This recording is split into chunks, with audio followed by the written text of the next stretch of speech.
Honor Guard Sector Boston presents our nation's colors.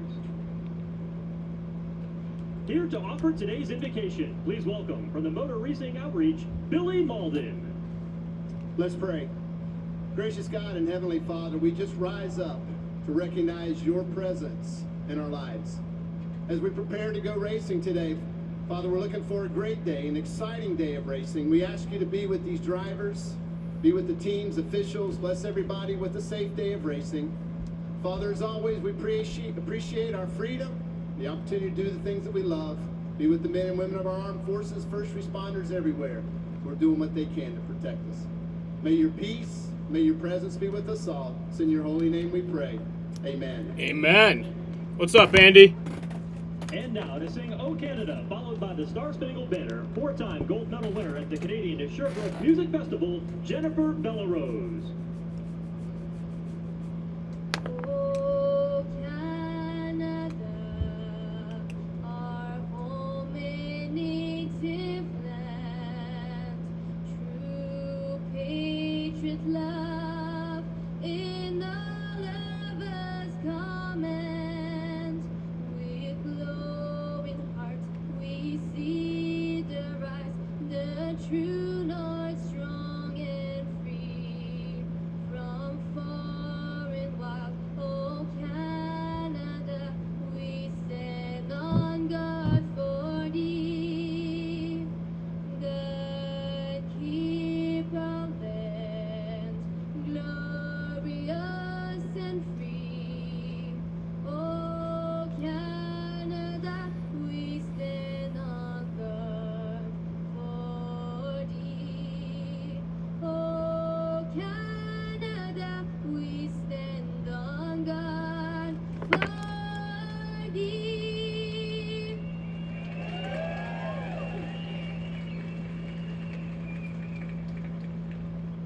Oh, can you see by the dawn's early light what so proudly we held at the twilight last gleam, whose best troops and bright stars through the perilous fight o'er the ramparts we watched were so gallantly streamed, and the rocket red there, the bombasting in air, gave proof through the night that a flag was still there.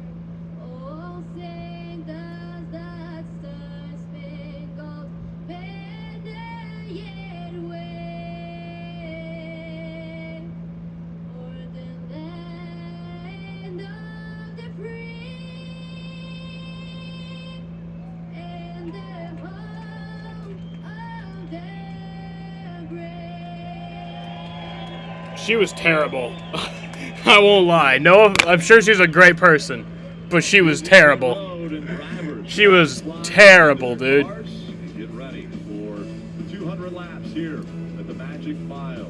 Austin Dillon, double duty this weekend, taking it on. We'll be back for the command to fire engines next.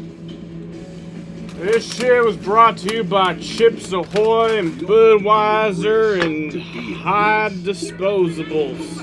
Don't miss your chance to race for the million. Introducing the NASCAR Powerball Playoff. What a Powerball! Enter now for your chance to win a VIP trip for two to the NASCAR. Kyle Busch spun out in qualifying, yeah. Phoenix Raceway. So I will be at the race tomorrow, so I won't be live tomorrow. But also, I don't think there's going to be a race tomorrow. We do have wet weather tires that we can use at the tracks that are like a mile and shorter. New Hampshire's like a little tiny bit over a mile, but they still consider it as one of the tracks. So they do have like that, but if it's like too wet, then they can't race. And obviously lightning, they can't race. So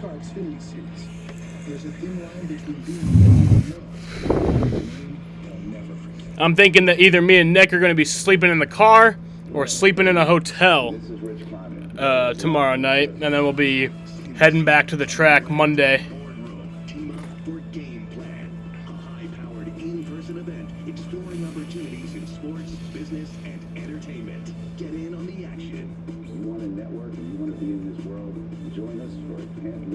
in LA and get into the game. Register now for this exclusive event at cnbcevents.com/gameplan2023. I got this $1,000 camera for only. One Italian team went 11-0, and an English team went 10+ on a 7th division team. Wow. This PlayStation 5 sold for only 50 cents. This iPad Pro sold for less than $34. And this Nintendo Switch sold for less than $20. I got this KitchenAid stand mixer for only $56. I got this barbecue smoker for $26. And shipping is always free. Go to DealDash.com right now and see how much you can save. Every detail counts. That's why I live my life. Lexi B2 here. Should I place a bet on this race? When I began I got John Hunter Nemechek winning. Should I bet on that? Lexi B2 here. I can do that now since I'm 21. I'm going to do that. I'm going to place a bet on John Hunter Nemechek to win this race. This will be the first ever NASCAR race that I bet on. High quality hearing. Take the lead. You call or order online at lexihearing.com to receive your Lexi B2 hearing aids powered by Bose today. Labeled Russian state. Wow, that's crazy. And the crew members making some final checks to make sure everything's good for their drivers before we get the command. And before I'm going to do my first ever NASCAR bet. I'm going to put John Hunter Nemechek winning this race. I bet $5 on it, so I only get $27 if I win. Oh, wait, I got to log in. This is his first time ever at the New Hampshire Motor Speedway, and we've talked all weekend about what a tricky place this is. So for this young 21-year-old from South Carolina, from Georgia, excuse me, he needs. Or should I bet to $10 on it? Christopher Bell, No, I'm gonna bet $5 on John Hunter Nemechek winning. I get $27.50 if he does, and I think he will. So yes, it's the first ever NASCAR race I'm a bet on. Earlier this morning, he said yes, a win is definitely a priority, but equally as important. Is there a way to bet on if it rains? Maybe. I mean, I don't know. Is this supposed to rain during this race? I don't know. Or worse. So again, looking to turn a page here. He has track position to start. He'll roll up in a third position, Marty. We'll see what he I thought the green flag was going to be at 3:19, but apparently, Andy, you were right. I think it's going to be 2:59. I don't know where you saw that, but crew chief Jonathan told me a moment ago earlier today.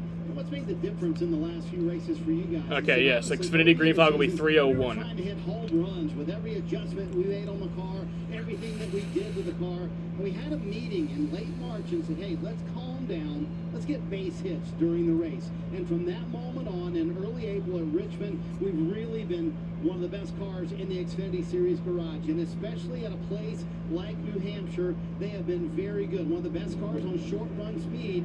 Cole Custer has won here in K&N, won here in trucks, and finished second in Xfinity. He wants to get his third New Hampshire win today, Rick. Thanks, Marty. Anyway, check the weather. Let's check the weather. The stages are 45-45. Are those short runs, Steve? Well, they're short runs here. You know, the fuel window is almost 80 laps, so 45 laps is a short run. But like I tell Jeff Burton every time, in every long run, there's a short run. Give me a short run car, good in the restarts, get that track position, force somebody else to run you down. You can gain stage points if you finish in the top 10 of each stage, and that's what drivers are going to be looking for today. Let's get the engines fired. We go trackside for the command. Yeah, no race or no rain today. And now, race fans, So we should be good. Engines, please welcome the senior advisor to the CEO of Centene Corporation, Brent Layton. Hello, Xfinity racing fans, and welcome to the Magic Mile. Oh, the modifieds race after. Okay, that makes sense. Providing quality health insurance right here in New Hampshire, throughout this great country, I have one thing to say. Drivers, start your engine! Woo! Copy, rudder, stay in the rear. Correct. Start holding it up whenever you're ready. Engines are fired out on pit road, Jeff, but me and you, we're standing on the racetrack. We got to bring the fans some important information. One of the toughest things about New Hampshire are the grooves and the seams on the outside of the grooves. Ew, they put Harvick's name on turn 4? That's stupid. On this racetrack that's actually newer, that's where you're going to see the guys try to run. If they get on this seam, though, they're in trouble. Yeah, this seam is deep. It goes down about 3 inches deep, and it's probably 2 inches wide. New asphalt. Yeah, I saw those seams last year when I was at the track, and they are fucking crazy. You better be going straight across it. If you get your right rear tire, left rear tire, right front tire stuck on it, Sometimes it never leaves it, and your car cannot get rotated. These seams are visual for the drivers. It lets them know where they want to be on the racetrack, but also, if not done properly, it can hamper them. We'll be seeing a lot of passes happen because of the trouble they have with these seams. But coming up next, here for the Xfinity Series, the green flag. No racing today on Abu Dhabi. That sucks. It's a privilege to be able to have land and manage it and work it. Maybe wait for 3. Maybe it'll come on right at 3. Lessons. Nature will teach you many lessons. But the biggest lesson is starting something and finishing it. It's not so much about getting ahead, because that will never happen, but not getting too far behind.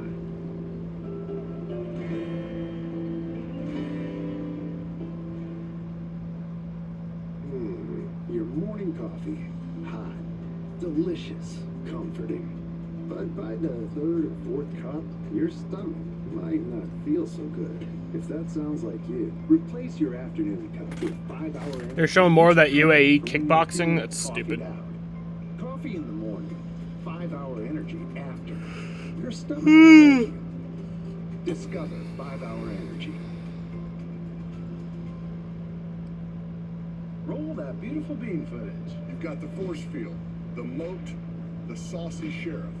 No matter your cookout plate strategy. Bush's baked beans make burgers taste better. I love me a saucy sheriff.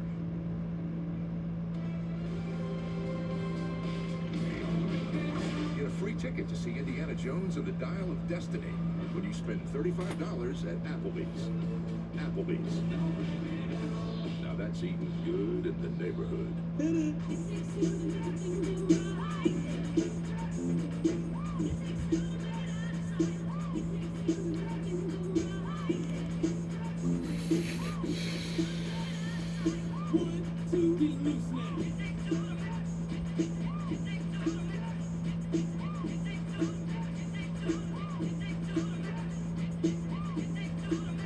Stay 2 nights and get a $50 Best Western gift card. Book now at bestwestern.com.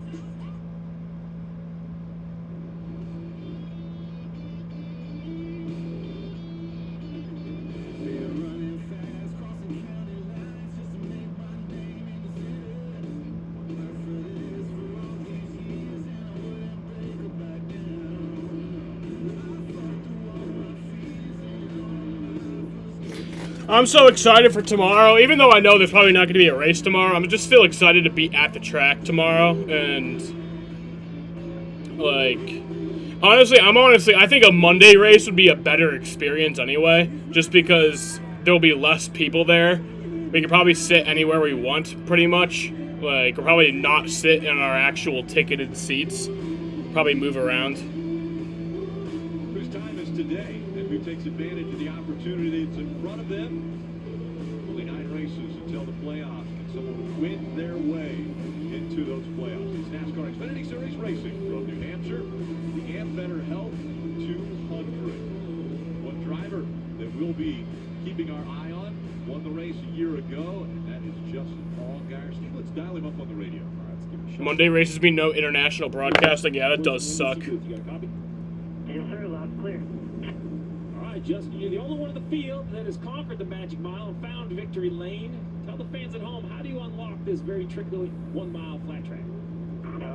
Years of experience, to be honest with you. I think that's what makes this place fun, but also difficult is just how hard it is to kind of manage, the whole day. Making sure that you got 4 fenders on it at the end, but, track position is so important. You got to go for those gaps whenever they're there. So, team's done a great job. Obviously, really fast track. Looks Camaro. Had a big moment yesterday. They're going green soon, so that means no Abu Dhabi broadcast. Well, wait till 3. They might start it right at 3. All day. I know I got a great group down there on pit road, and we'll go have some fun. But it's my wife's birthday tomorrow, so I feel like I probably have got to walk home if I don't bring some hardware. So you might see a little motivation today to get her a trophy. I thought Rowdy C-Dub's Twitch account got banned. Good birthday gift. Good luck. We'll be watching. Thanks, buddy. Appreciate it.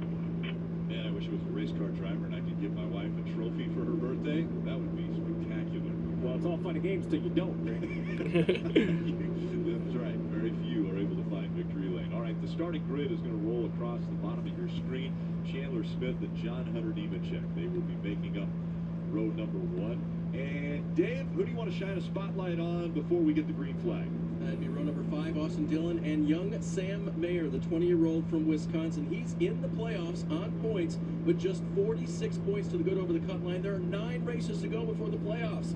He's had 3 top 5s in the last 5 races. Can't take his foot off the gas pedal now. Sam's got to stay on it, Kim.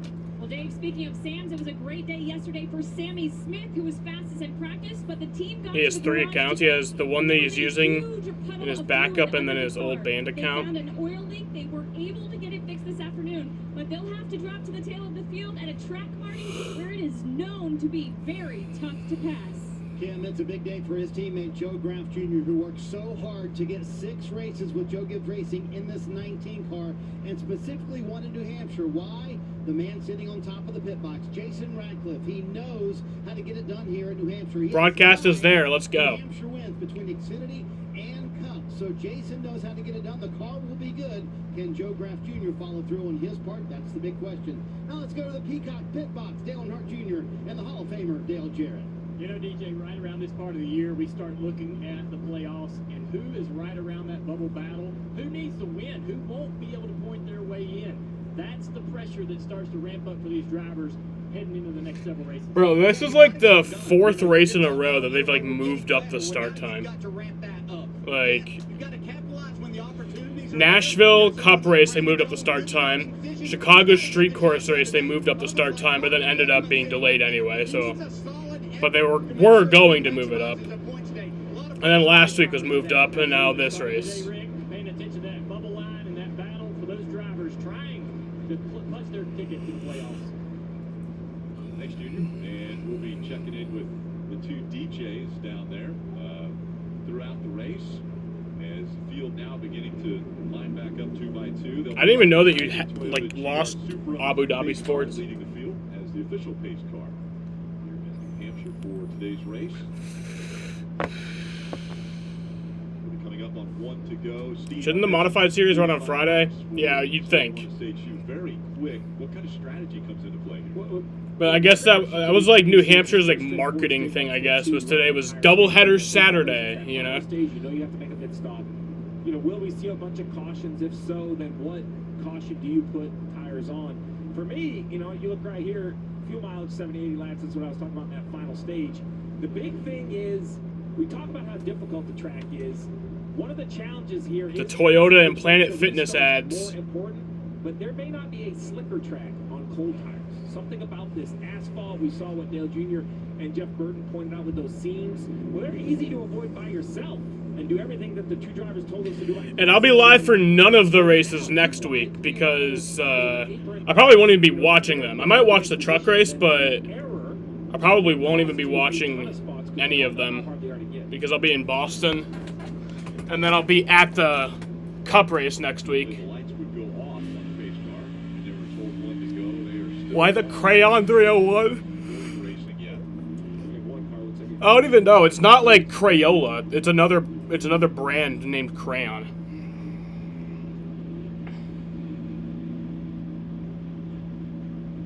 With that, but so the 16 of Chandler Smith, he decided he wanted to be on the outside, so he went around. Crayon software experts. Supra pace car. Oh, now the lights are off. Lights are off Burton tomorrow, and if he just gets it wrong, he better not come back to the booth. All right, let's listen in to Optimize your cloud technologies. So yeah, it's just some like software shit.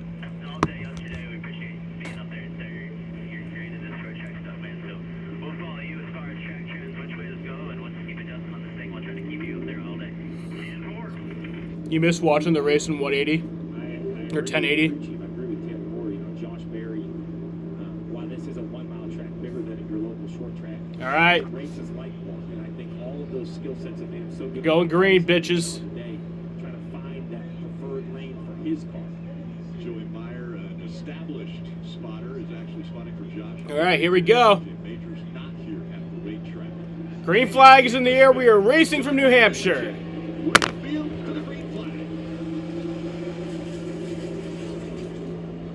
Come on, John Hunter, make me some money today. Make me rich. I mean, if Sheldon wins, I'll be happy.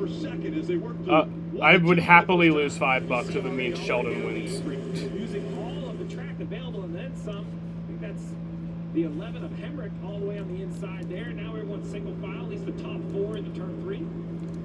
Look how quickly that 7, Justin Allgaier, is already fighting for not only the lead, but now he's got a little bit of pressure behind him for that second spot.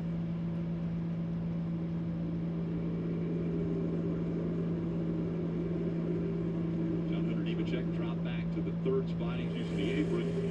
Shortest way around this racetrack, but also the flattest. Now, once again, the 7 looks to the inside, trying to take the top spot away from Chandler Smith. Very nice move. Good run off turn 2. Now he just has to be careful not to slide up too much and allow the 16 to pull a crossover. He was able to shut the door. That should comfortably give him the lead. So Allgaier out front. Justin Alligator. Running second, Nemechek and Josh Berry, the top 4.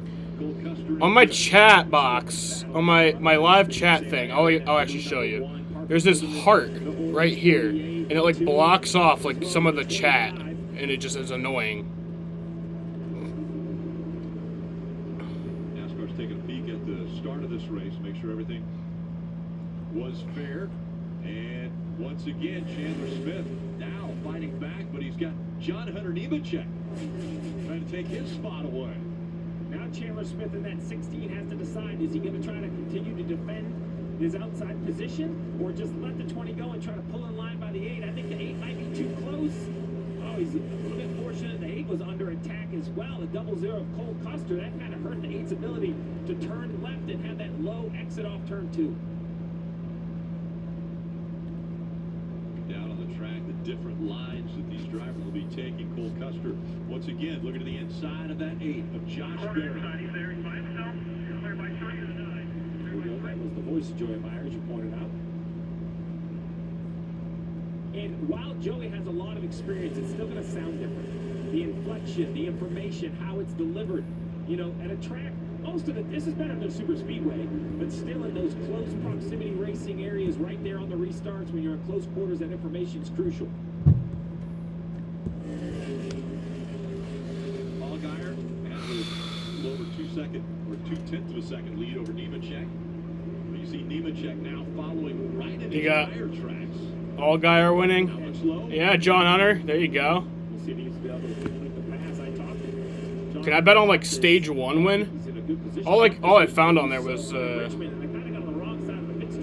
yeah, all I could find is like who wins. I don't think you can bet on anything else. Out front, John Hunter Nemechek still right on the driver's side door. Allgaier, and Allgaier using that second line perfectly. And you see how he rolls that middle corner speed. He gives the 20 more than enough room, but he knows that if he takes that outside lane on exit, the 20 just cannot power down. Now the 7 clears him. He's going to open that whole bottom up. That's total trust. Allgaier is going to give the left rear quarter panel to the 20, and as I say that, 20 hits him in the front first shot. John Hunter Nemechek decided he's going to let him know, I'm still behind you. I'm right here. Not letting you get anywhere.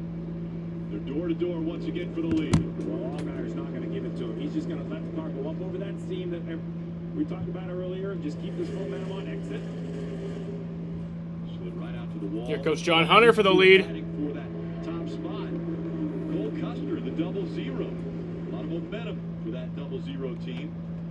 John Hunter Nemechek running the 7 up the track just a bit, diamonding the track. That just shows that experience that Justin Allgaier talked about. That takes a lot of experience to defend that top lane. That's what makes him so good at these tracks, because now John Hunter's instantly, now, not just out the windshield, but now he has a mirror full of the 00. Will he try to go 3 wide? Here comes Cole Custer. Yes, Hammond won SRX for the first time. And now the 20 nosing ahead. Can he clear him as they come out of 4? Oh, there's the 7. You see him get loose right there. John Nemechek takes the lead, pulls away. And that makes the 20's job so much easier. Bro, I was mowing the lawn before I went streaming, and I'm not feeling well after it. Like, I started feeling like nauseous and shit. I was sweating so bad. Like, my shirt is still like drenched in sweat. Does not smell great. White, colorful number 11. Grant Jones in the 9. Yeah, I'm sorry, I was thinking Daniel Hammer behind him in the 11. You need a Kyle Busch Interstate Batteries hat? It did in my head. Kyle Busch don't race that no more. How about that 7?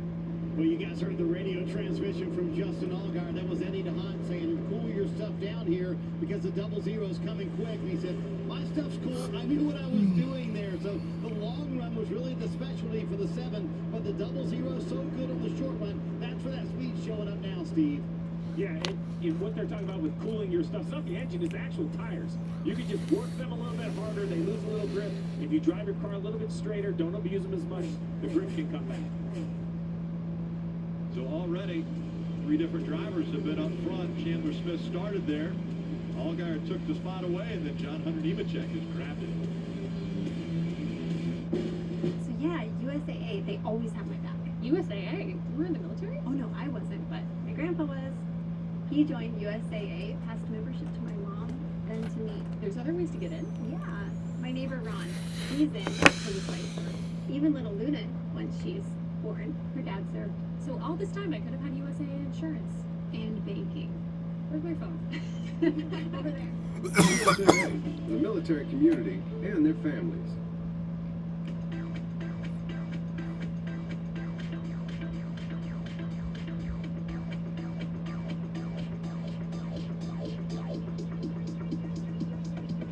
I need to try it first. I told myself I was okay with my moderate to severe rheumatoid arthritis symptoms. With my psoriatic arthritis symptoms. But just okay isn't okay. And I was done settling. If you still have symptoms after a TNF blocker like Humira or Enbrel, Rinvoq is 45 slow, may help. but he's to the pits. It's a once-daily pill that can dramatically relieve RA and PSA symptoms, including fatigue for some. It can stop joint damage, and in PSA, I think both the stages are 45 laps. Rinvoq can lower your ability to fight infections, including TB, serious infections and blood clots, some fatal, cancers including lymphoma and skin cancer, death, heart attack, stroke, and tears in the stomach or intestines occurred. People 50 and older with at least one heart disease risk factor have higher risks. Don't take if allergic to Rinvoq, as serious reactions can occur. Tell your doctor if you are or may become pregnant. Done settling? Ask your rheumatologist for Rinvoq. And take back what's yours. Learn how AbbVie could help you save. Subway's now slicing their meats fresh. Oh my god, I fucking hate this heart thing, dude. I don't know what the second word you said. Like, Arca, the Arca Dark Horse winner. Okay, like, I hate this heart being right here. And there's no way to get rid of it. When I put on my suit, I feel proud of it. I could feel the energy. Drive supersonic past everybody. When I put on my suit, I feel like I can do anything. Fans, make sure to download the official app of NASCAR. It allows you to follow all the action. Free live scoring. There's in-car cameras as well as radio broadcasts. All you have to do is search NASCAR in your app store, and you can start a free trial today. The gap about 0.8 of a second now. John Hunter Nemechek and Allgaier. It was tight. Just Tony Hover. Now John Hunter Nemechek putting together a couple of good laps and separating himself from second. Cole Custer back there in third. He's a little under a second behind Nemechek. Chandler Smith, the full winner, has dropped back to fourth. Josh Berry holding on to a fifth place position.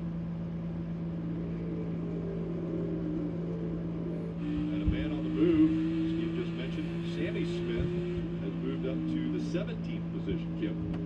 That's right, Rick, and a great shot from the Toyota onboard camera of Sammy Smith. He has just made a steady ascent through the field, the biggest mover, in fact, plus 16 positions from his 33rd starting position. And this comes to no surprise for crew chief Jeff Mindering, who told me this morning. Dylan the 10, yeah. There's a bunch of drivers, like Cup drivers, who seem to be racing for Colleague in the Xfinity for whatever reason. I don't get it. I don't know what that's all about. Like Kyle Busch is racing a few races in the 10 car this year in the Xfinity race. I don't understand. Big day for Austin Hill in that blue and white number 21 car right there on the outside, trying to go around Austin Dillon. Talking to his crew chief Sandy Street. He said, you know, the short tracks have really been the weakest part of our entire program. But I feel like we took a decent step at Phoenix. If we might be in that championship four, we need to learn some things today that will help us there. A top 5 would be a huge step for us, Dave. Marty Brandon Jones is far from that championship four right now. 81 points below the cut line with 9. Greg Van Alsten's 3 laps down. To get something started. And a few moments ago, he was radioed by his team to regroup. Had tried some things, really hasn't gained or lost any positions. But Steve, I'm wondering at this racetrack, how many times have you seen your driver doing things, trying things, and you need to remind them just to regroup? Well, it's tough because you want them searching. There's a lot a driver can do behind the lane to help, or behind the wheel to help have time. You can run a straight kind of diamond situation. You can run the arc of the corner, but I appreciate the searching. But if nothing's working, I need you to settle back in and kind of go back to what was working. We have 24 laps to go in this stage. Let's just try not to lose any more positions. Back to Sandy Smith, I agree that they could drive up into the top 10. The challenge for the 18 is going to just be, what don't they learn about their race car? Because they're back here fighting traffic. He's pushing the car harder. Will they just make all the right adjustments? Socks suck? No, they don't. On the bottom of your screen, riding on board. They're actually on a winning streak right now. Are they playing right now, or? Yeah, they are. Yeah, Steve, that long run speed showing up for Justin Allgaier. So we heard him say a few things on the radio. Take a listen. Can that refresh? I'm just playing the game here, boys. Good lap there. A little better than that. Yeah, I'm just studying at the moment. I know where he's weak. So there you go. Are you cool, Steve, if your driver tells you, hey, settle down, I know what I'm doing here. I'm trying to study the guy in front of me. Well, I'm cool with my driver's Justin Allgaier. I mean, he won here a year ago. You know, he's won 20 Xfinity races in his career, so he knows what he needs behind the wheel. And it's interesting, he's taking that time to see what the 20, where they're good, where they're weak. I think the 7 knows. Follow one of the NBA non-drafted dudes on TikTok. New tires, hang around, and then look right here what it does on old tires. Just really rotates, points down the racetrack a little bit better. I love his confidence.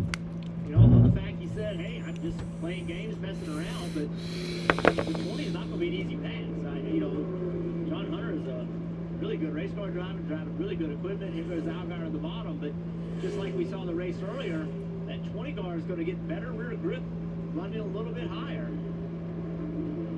Allgaier raced John Hunter Nemechek really hard for the lead. And then once John Hunter Nemechek got out in front, it looked as though John Hunter Nemechek had a better car and was pulling away. But it sounds to me like Allgaier is just sizing up his competition, watching what John Hunter Nemechek does, and seeing if he can get by Nemechek and see where the weaknesses are. I liked what he did last time in 3 and 4, Jeff, that high middle. He tried to turn it down into a diamond on exit.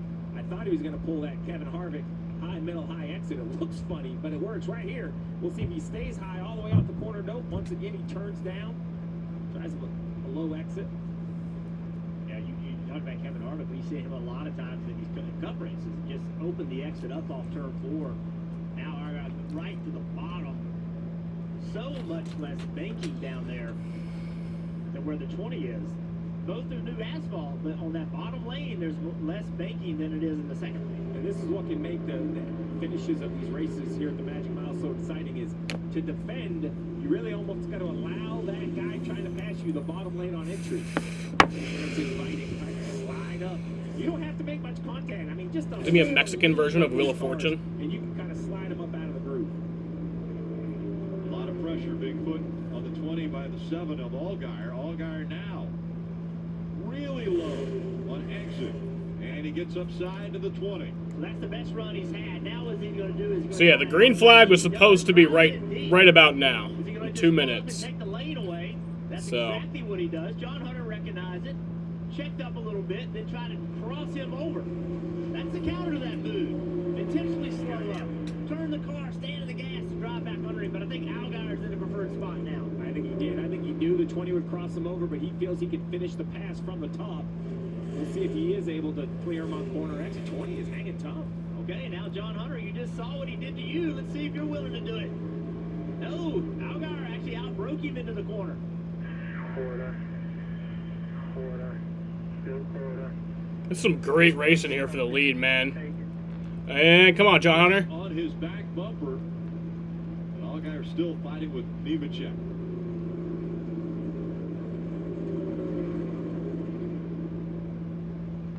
7 clears it. We'll see if Allgaier, we heard that he had a long run car. We'll see if it continues. 21 laps to get back to the lead. And Allgaier has cleared the 20. Here comes John Hunter. John Hunter, Nemechek one more time. It's a great battle, man. Taking a peek, but Allgaier still holding on. Now it's more entertaining when you have money on it. cars in front of the 7. Oh, that time. Makes it a lot more. It makes you a lot more invested when you have money.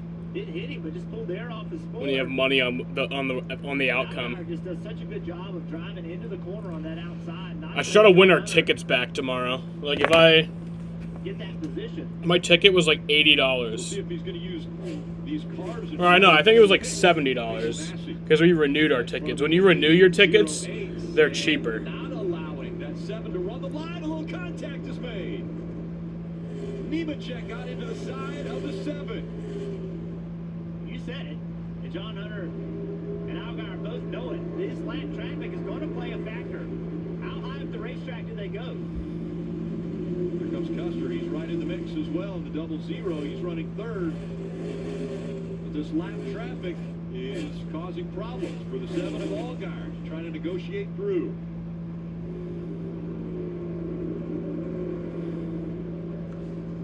And as they run up that high line, Allgaier right along the bottom of the racetrack. Take another look at the contact made here. Well, you're thinking the 7, see, he's going to try to run 3 wide. And the 20, you know, he believes the 7's going to slide up a little closer to the lap car, even be stuck behind him. He wants to take kind of that extra half a lane in the middle, and Allgaier did not want to give it to him.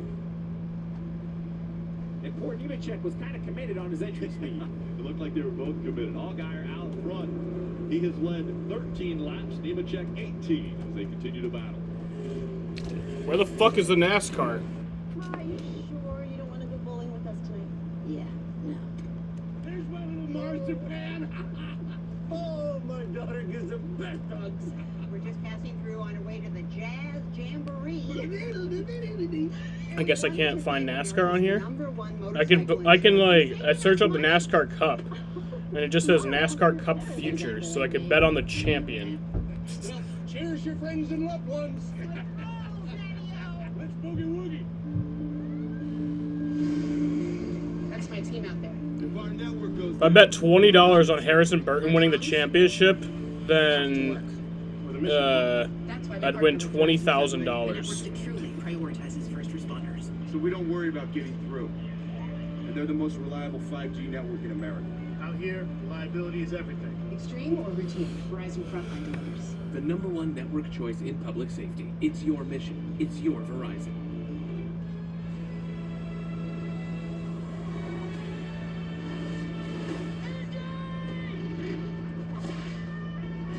Get a free ticket to see Indiana Jones and the Dial of Destiny when you spend $35 at Applebee's.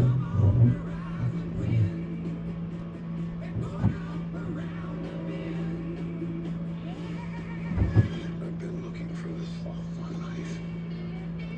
Applebee's. Now that's eating good in the neighborhood. Why wait until November when Black Friday deals are going on now at Ashley? Take advantage of low monthly payments with 0% interest through July 2028, in-store only. Plus shop doorbusters starting at just $2.99. Shop and save today, only at Ashley. Moving this summer? Join the 6 million families who discovered a smarter, more flexible way to move with Pods. And now you can save up to 30% off until July 17. Whether you're moving across town or across the country, save up to 30% at pods.com today. There are 16 spots in the playoffs, and just one track left. Well, not just any track. We're basically going to have to win. Daytona. A last chance to keep playoff hopes alive. We're 1 point to the good. And for fans to experience an event unlike any other. It's time to go big. And watch the drama unfold before your very eyes. Get your tickets now at DaytonaInternationalSpeedway.com. A great shot of all of the campers, the fans enjoying a great event here. The aerial coverage brought to you by Pods. Moving this summer, save up to 30% at pods.com today. Allgaier is the race leader. This is the battle for second right now. Allgaier has stretched it out to about 8-9 car lengths, but the fight for second between Nemechek and Custer is starting to heat up. And we also have a battle for the break in the 11. Sam Mayer heating things up for him. I looked out the window a minute ago and I saw Sam Mayer on the apron of the racetrack trying to get by the 11. These guys are going at it hard. You see right there, Mayer throttles up. He's not even on the racetrack. He's on the apron of the exit of turn 2, trying to find a way around Emory. Under 7 laps to go in stage 1. And the elder statesman, Allgaier, apparently when he was talking to his team, it's working out. He's learning a lot from the other drivers. Here's that, what you mentioned about Mayer, not even on the racetrack, down on the apron. Yeah, we see this on restarts, Steve. We see, drivers trying to make stuff happen on restarts, but you're not going full pace yet, because you just launched on the front straightaway. But Sam shifted in there and said, I'm going to try to make something work. Great battle here, Marty. Up front, Justin Allgaier leading now 21 laps when he crosses the line. He told his team before the race, just so you know, I want this one really bad. What athlete that you haven't seen in person do you want an autograph from? That's hard. Because there's a lot that I have, like a lot of the ones that I, I'm thinking of, I already have seen in person. So pretty much like the whole NASCAR Cup field is done. I can't get any of them. Probably Mookie Betts. That's an easy one. Yeah. What's your take on that? Do you agree with Justin Allgaier's assessment? Well, I understand why the 7 is frustrated by it, but in the end, he's the. I would say Devin Booker, but I have seen him in person. Don't really care, and I think that's acceptable, right? They're trying to continue on their careers. I mean, I understand his frustration, especially with that left rear. But I think there was no harm or foul. Caution. Oh, the 38. The 38 backwards. So Chris Hacker's around. Caution's out. 4 to go in the stage. That might end the stage. Probably would, I think. Maybe we'd be able to go back green with 1 to go, but I don't think so. I think that's going to end the stage. Good news for the leaders is I think it's close enough to the stage end that it will just end the stage. Right rear gone. Yeah, now 3 to go. There's no, this is probably going to end the stage. His second start in the Xfinity Series this year. You see tire going down there as he came out of the turn. Yeah, so I think this will end the stage, Rick. And the reason I say that's good for the leaders is because if there was a chance for a couple lap shootout, some guys would pit. Let's go on board. I think this loses the link. First, not the last here at New Hampshire. Not hearing much on Van All's channel. Last transmission was broken up a bit. Something about someone getting their backpack. Currently 19 down. What the hell? It's called a day. This is major leagues. It takes strength, it takes stamina, tremendous will. There's only a handful of people who can do it. And I don't think we're going to find those people on their couch playing video games. You miss the line in the game, what? You start over, you miss it on the track, and you could die. Oh my God. I can do this. Gran Turismo, based on a true story. This is a national emergency. I want to see that new Gran Turismo movie. That looks awesome. We've got one hope. How come? World War II would be over. Our boys would come home. It's happening, isn't it? The atomic bomb. Red Sox got golden waste for home run celebrations now? Yeah, that's awesome. Red Sox hit 6 home runs yesterday, I think. I know Raffy had 2. Justin Turner had 1. Didn't someone else get... I think I don't know if it was 6 between the Cubs and the Red Sox, or if it was 6 by the Red Sox themselves. But yeah, I was betting on last night's game, and I actually won like $37.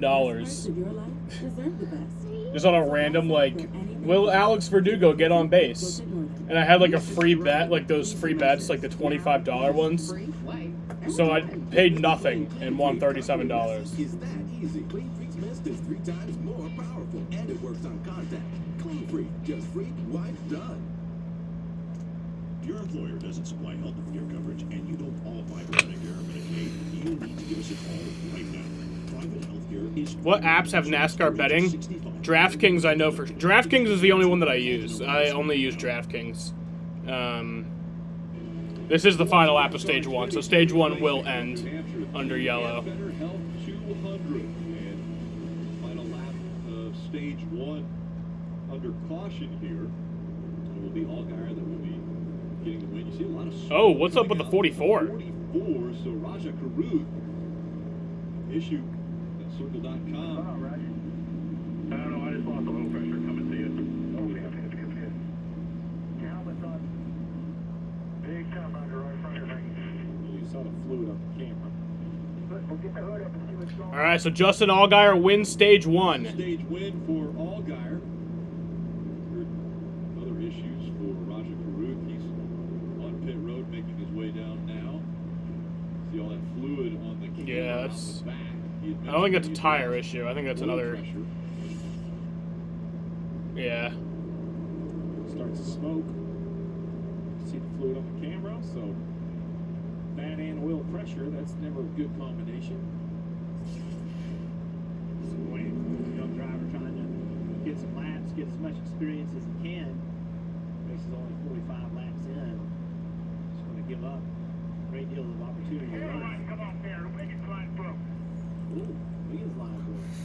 So the Wiggins is basically like a clamp style finish. Time to push that car back to the garage. Like you would imagine you type like a bolt or nut, but someone's called a Wiggins, and what it is it goes there and it's like a seat clamp. It kind of goes around and clamps to itself. It's a style of fitting. And it's interesting they said broke, even an over under whether it's broke or just not. Alright, so here comes everyone to pit road. Alright, the field on its way down pit road, and pit stop's about to take place. We'll start with Marty. Rick, you want to sum up New Hampshire in one statement from a driver? 2 free on entry, 2 tight in the center, 2 free on exit. That's what Cole Custer had to say. And then he said, held my entry first. Justin Allgaier said, the tighter the center gets, the worse my exit is. They're going to make an air pressure change. And also an adjustment for Justin Allgaier. A bit of a slow stop there for the 7-day. If John Hunter Nemechek could get into the corner more aggressively, he could be better because he's having to wait before he turns the car. They're going to make an adjustment for that corner. Your tires should no go fuel. There is a race off pit road, Rick. A very tight race. Chandler Smith wins the race off pit road. He got 4 and Allgaier got 2, and Chandler still won. With that pole win, got the top spot, and so wins the race off pit road. Allgaier overshooting his stall, and that's an issue. They can't go to work on that until he's inside the stall. Oh, that's why, because Allgaier's pit road issue. 16 pilot, I witnessed a family as their fallen soldier returned home.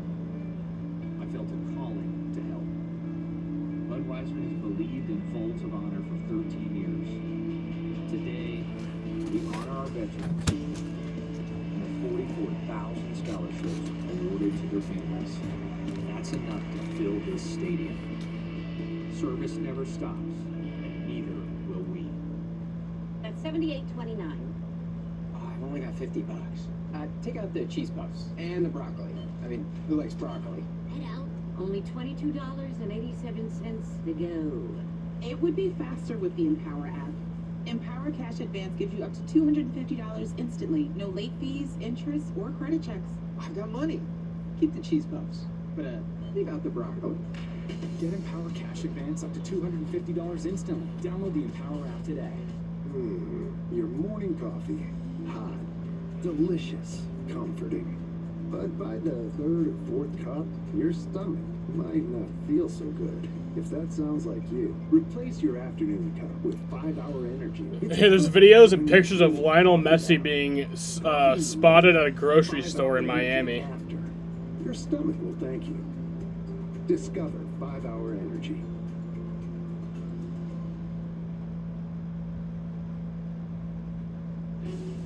NBC Sports coverage of NASCAR on USA is brought to you by Toyota. Am I tired if I slept at 3 a.m.? I don't know, because probably you didn't sleep enough. RV and boat insurance. Visit progressive.com. I ain't gonna get enough sleep tonight. That's fine. It's fine by me. Justin Allgaier, listen in on the radio. 5, 4, 3, 2, 1.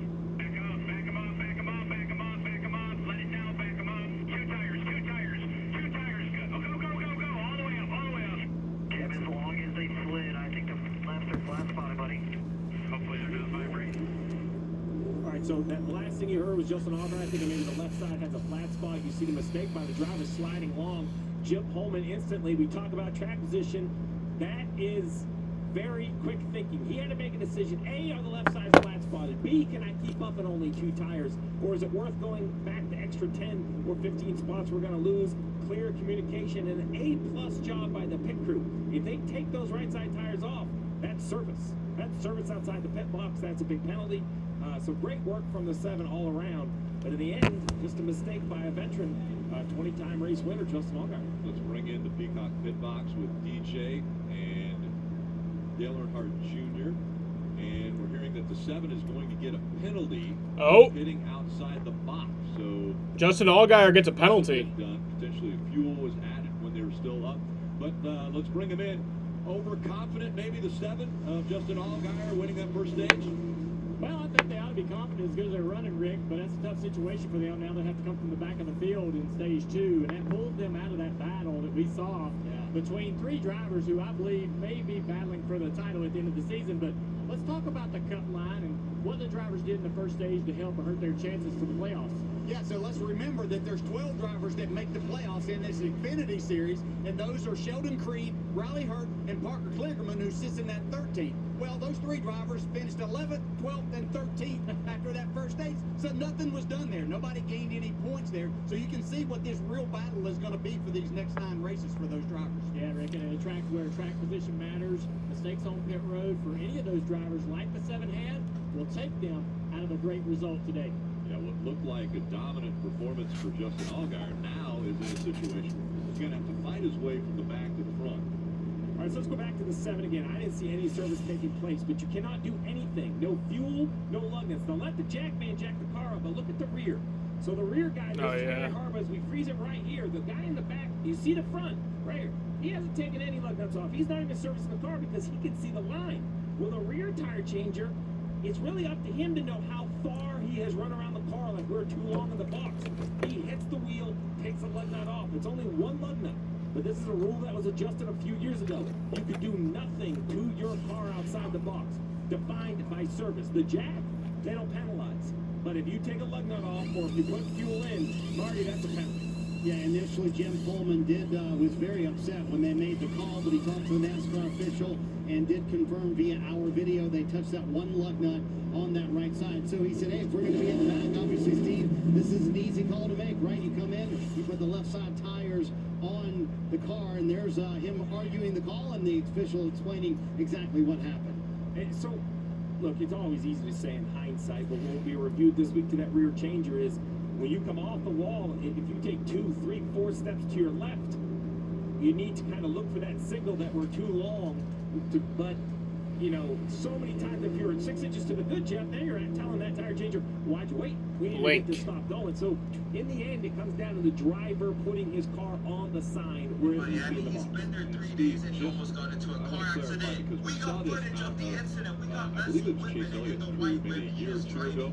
If he would have put the lug nut on before he came back into the pit box, he would have made the correction of doing work and put it back on, and then they back up with their skills and ability. I think if they could have proven they put the lug nut back on, and that would be hard to do. And you think of that confusion at this point. Once you take a lug nut off, Missy, you need to be more to say bro. Stop and have one tightened outside the box. So NASCAR cleaned it up, and I understand it's frustrating, but I agree with the call. There was service with car outside the box. Penalty for the 7. After winning stage 1, they'll have to restart stage 2 in the back.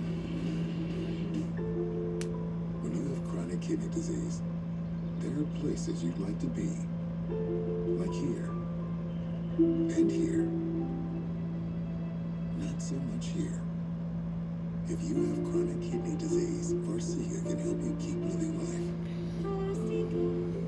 And Farxiga reduces the risk of kidney failure, which can lead to dialysis.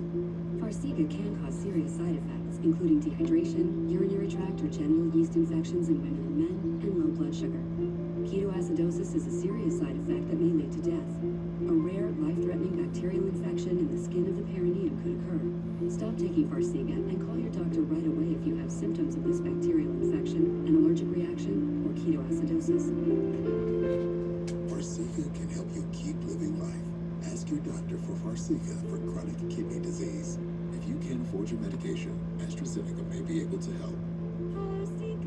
What causes a curve down there? Is it Peyronie's disease? Will it get worse? How common is it? Can I talk to? Can this be treated? Stop typing. Start talking to a specialized urologist because it could be Peyronie's disease, or PD. It's a medical condition where there is a curve in the erection caused by formation of scar tissue, and an estimated 1 in 10 men may have it. But PD can be treated even without surgery. Say goodbye to searching online. Find a specialized urologist who can diagnose PD and build a treatment plan with you. Visit makeapdplan.com today. Your morning coffee. Hot.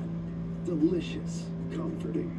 But by the third or fourth cup, your stomach might not feel so good. If that sounds like you, replace your afternoon cup with 5-Hour Energy. It's perfect for when you're feeling coffeeed out. Coffee in the morning, 5-Hour Energy after. Your stomach will thank you. Discover 5-Hour Energy.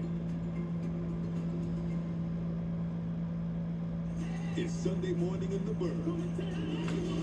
This week, the Pirates fuel their faithful, but the Giants show no mercy. MLB Sunday leadoff, exclusively on Peacock.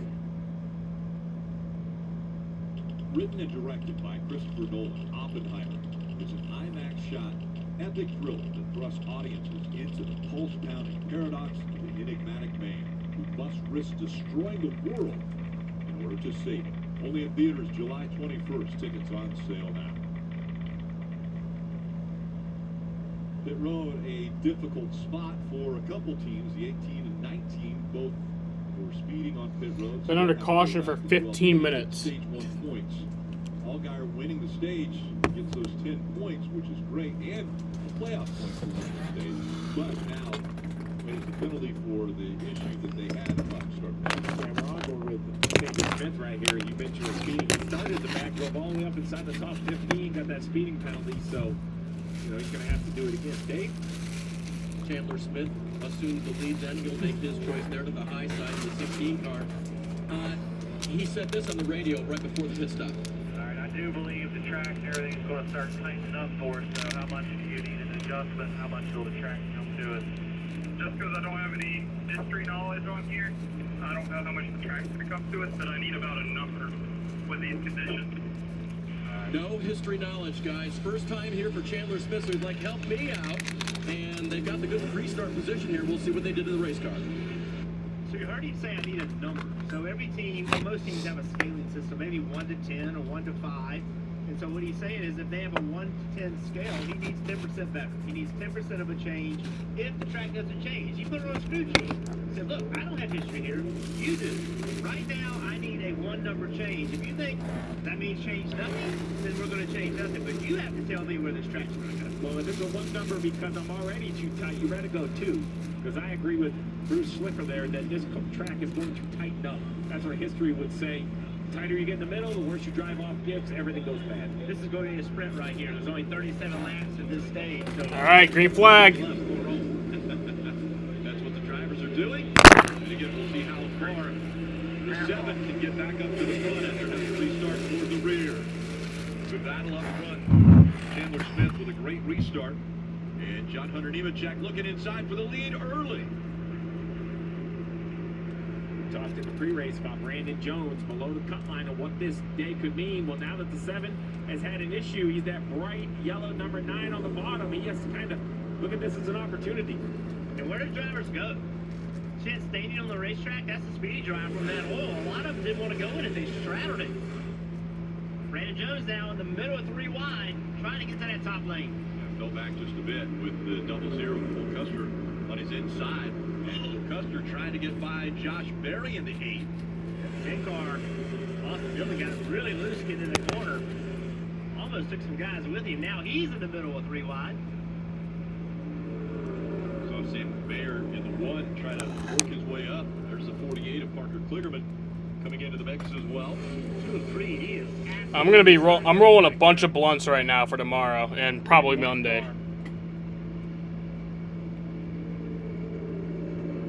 Door to door, 4 positions, 48 on the inside of the 10.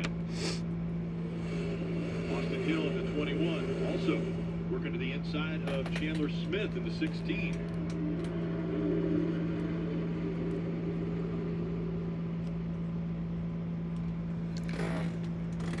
Hill able to hold it right there on the double white line. So he'll try to overdrive the corner in the 3, and it didn't work out for him. Look how early he turns.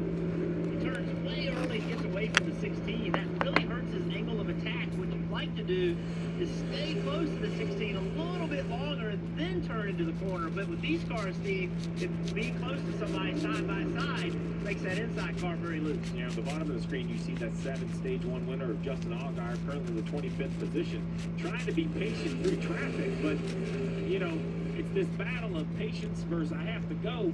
You mentioned it's a short sprint in stage 2, but that 3rd stage is still north of 100 laps, so kind of pick and chooses. I'm kind of comparing him to the 18 to Sammy Smith, who you don't see on the screen, and that's because he is in front of the 7. He kind of got through traffic a little bit quicker.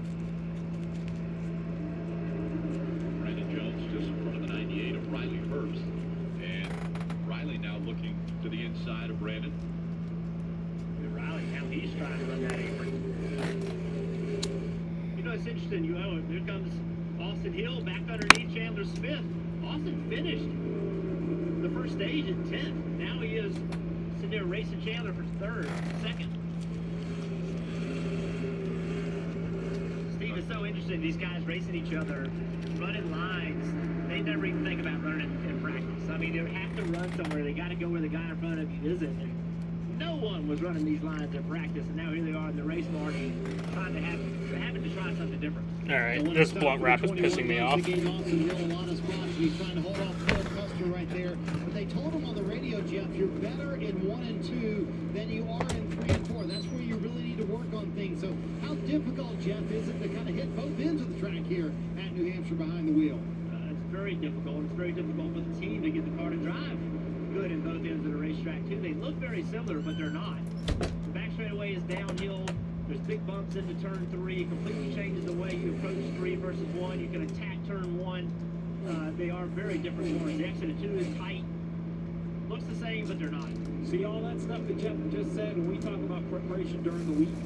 That's what younger drivers have to do. Jeff has so many laps here, he can just rattle that off of what this track is. But if you're one of these young drivers, you need to go back to your notes or your teammates' notes about how the corners drive different.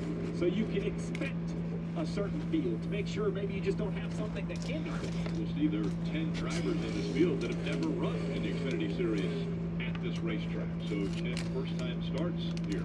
I think Steve is 100% right. Like, what is an acceptable amount of driving fast, right? I mean, nobody's car is driving perfect, I promise you. Every one of them is complaining about something. But some can go faster doing it than others. So what is acceptable?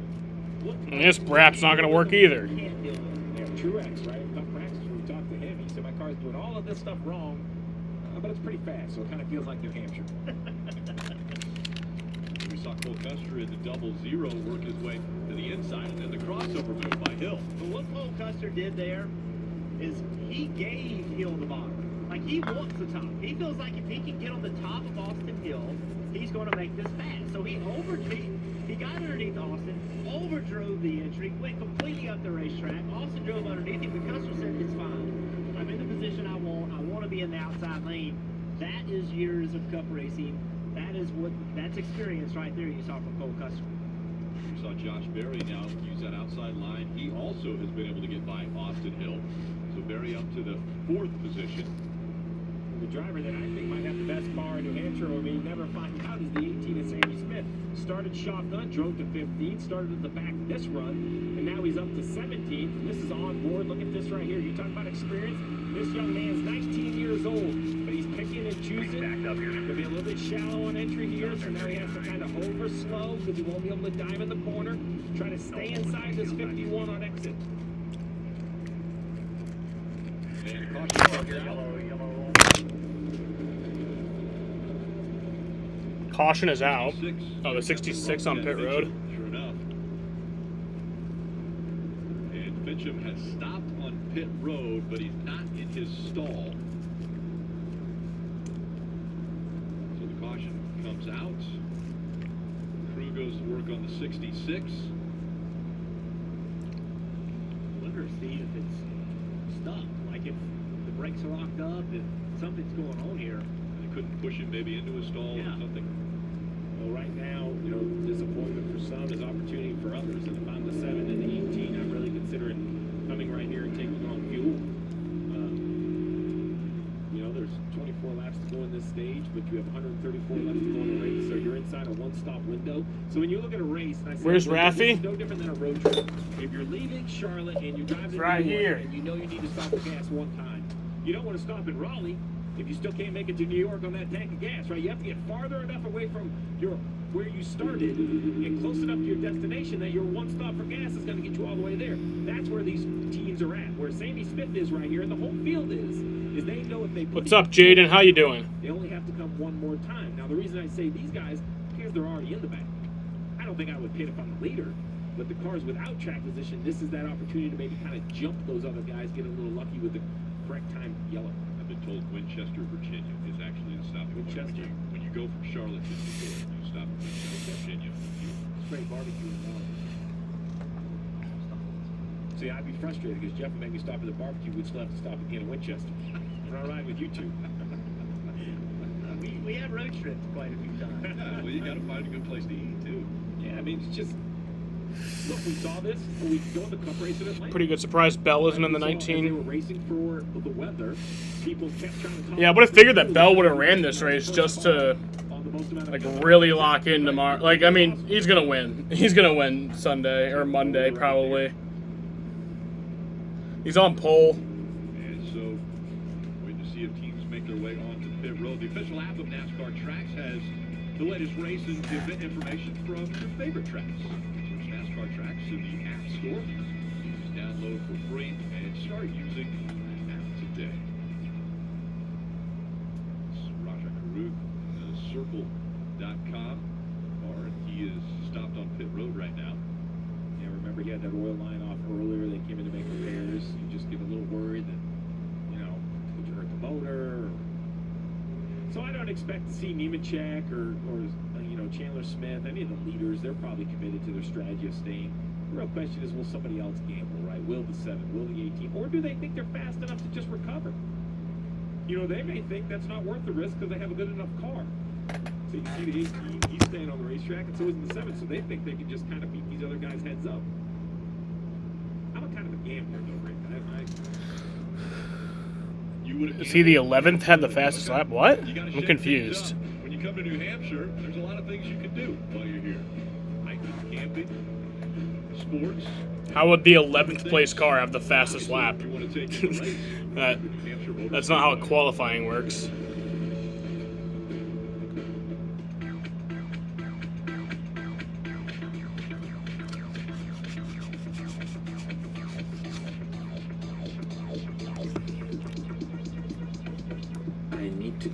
Got the qualifying lineup Bob posted.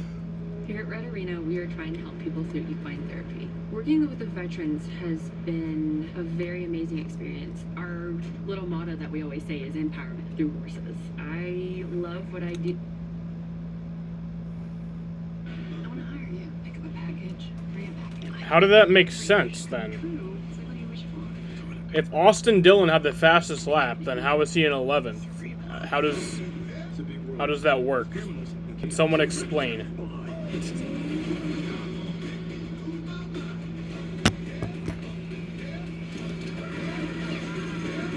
I don't even really watch qualifying all that much, so I don't really even know how it works. Like, I have like a rough idea, but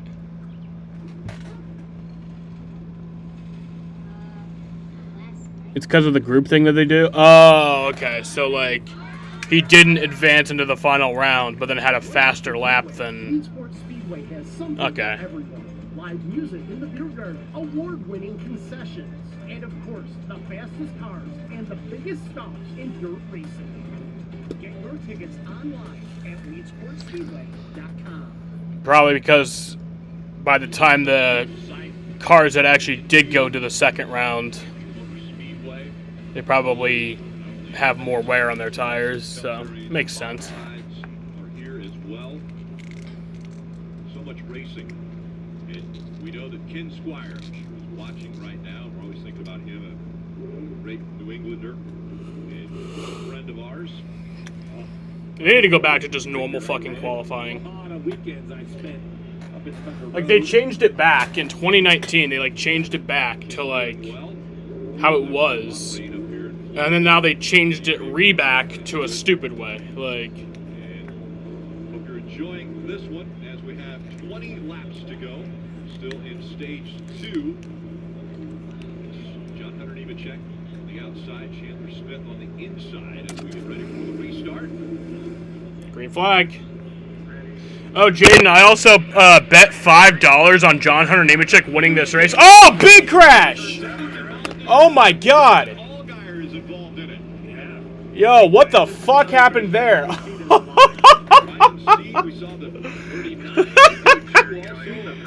Jesus Christ, they're gonna red flag it.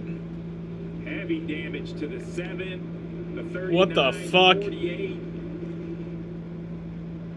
Jesus Christ. Stop the race. Stop the cars. But yeah, as I was saying, I actually placed a $5 bet on John Hunter Nemechek to win this race, so if he does, then I get like $27, I think.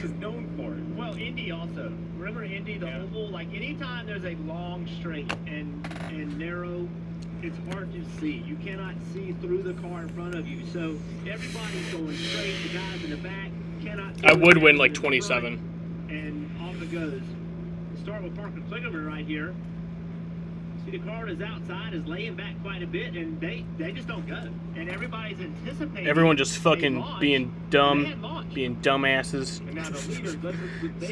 So while they're not in the Cup Series yet, in the Cup Series they do stupider shit. All right. In the Cup Series they do dumber shit. They go to a street course and block off the whole track. Y'all need to be dumber if you're gonna make it to the Cup Series. It was just the anticipation of when is that front row going to go.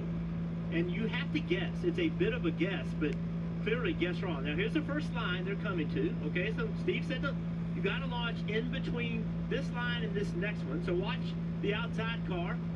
There he goes. He had started rolling before he got to the line, it appears to me, but they're all stacked up.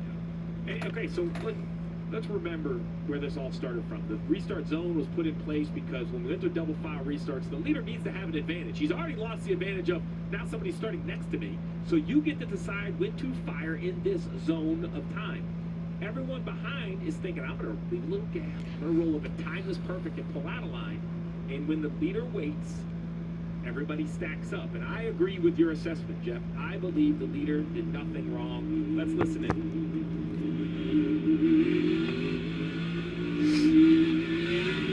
Double bill, second. Come on, green.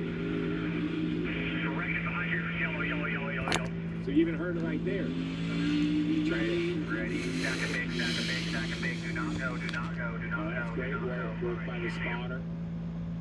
You know, that's basically, you heard Sammy Smith trying to, roll into it. So here we go, the outside car. See, it appears to me he's going before he gets to the line. Now, it wasn't much before the line, but everybody behind thought we should be going. Why aren't we going? And just were anticipated it and just guessed wrong. Now look, if the leader doesn't go before the line, it's still not penalty on the leader. That just means the other guy in the front row can go. Right, so not that you would want to do this, Jeff, but John Hunter, in theory, cannot go. Exactly. If you're gonna make it to the Cup Series, you gotta be doing this. This is the shit you gotta be causing. This ain't enough. This ain't enough. They kind of all creep up, but it'll be a big jump when he gets on the gas. He's still in the zone. If the track's not entirely blocked, then you're not Cup Series ready. All right. They still had some room to move around. The flagman starts a race at that point. So as soon as they get to the second line, the flagman drops the green, and now anybody can roll on that front row. I don't see any rules. Ryan Sieg, once again, just failure of a career. That was a road course car, actually. That was the backup from a wreck yesterday. He lost brakes. Parker Kligerman, he came in a tight battle trying to make the playoffs, Dave, and now he's in trouble. He was below the cut line, just 6 points behind Riley Herbst. Guess who missed that wreck? Riley Herbst. So Parker Kligerman came on the radio. He came on the radio and told his crew it went to 0. That was the oil pressure. So they said, bring it back to the garage. We are done. Marty? Boy, Dave, massive playoff implications in this wreck, not only at the cut line, which is now on the left-hand side of your screen. Look at that swing for Riley Herbst. Plus 43, holy smokes. And then also at the top. Remember when NASCAR games used to have red flags? They did?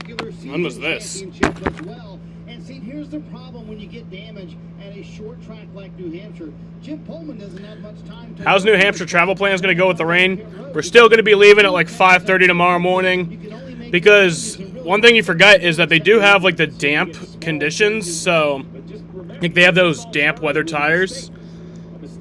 So, like there could be racing tomorrow.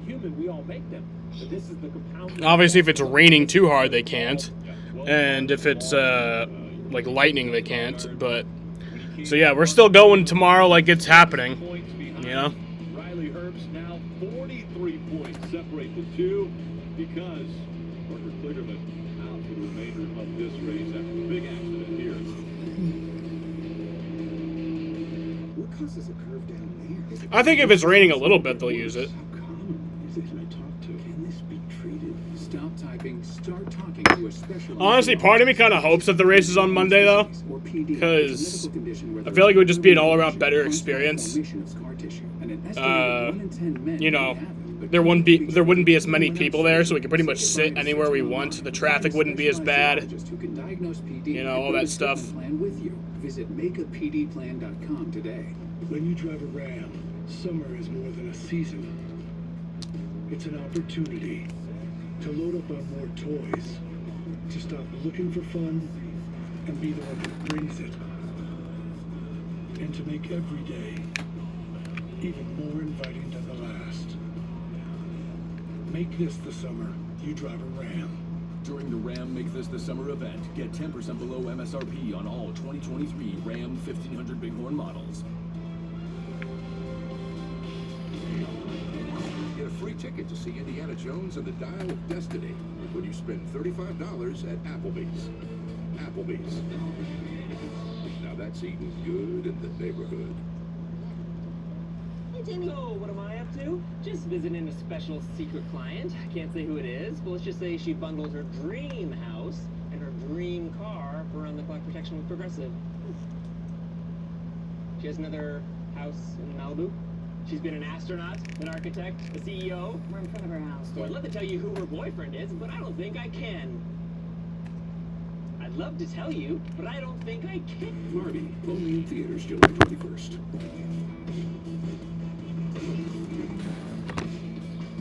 We're talking about Monday races, no international broadcasting, yeah. Just got better. Here's to living smooth with the always smooth, easy drinking Keystone Light. Is anyone ever going to tell the truth about what's happening here? Are we saying there's a chance we destroy the world? Theaters Friday, rated R. The NTT IndyCar Series is spending the weekend racing on the streets of Toronto. As a matter of fact, qualifying right now takes place in the rain.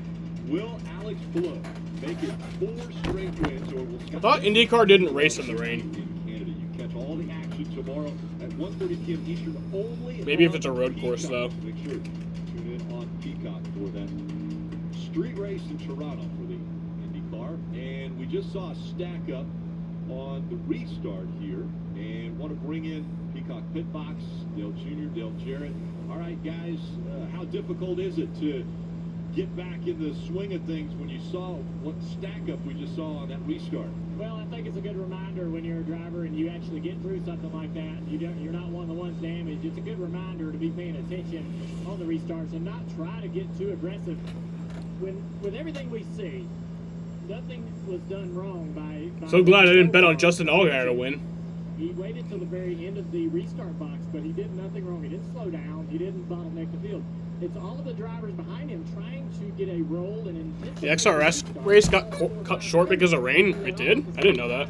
And you know when you're buried at road 5, 6, 7. The one that Denny Hamlin won? The cars around you. They start going, you're going. Right? No one knows who's the leader has yet to start. And so, like Jeff Bird pointed out, it happens on these racetracks with the long straightaways. The oval at Indy got me one time. The straightaway at Homestead got me one time. That was actually Jeff that turned me there.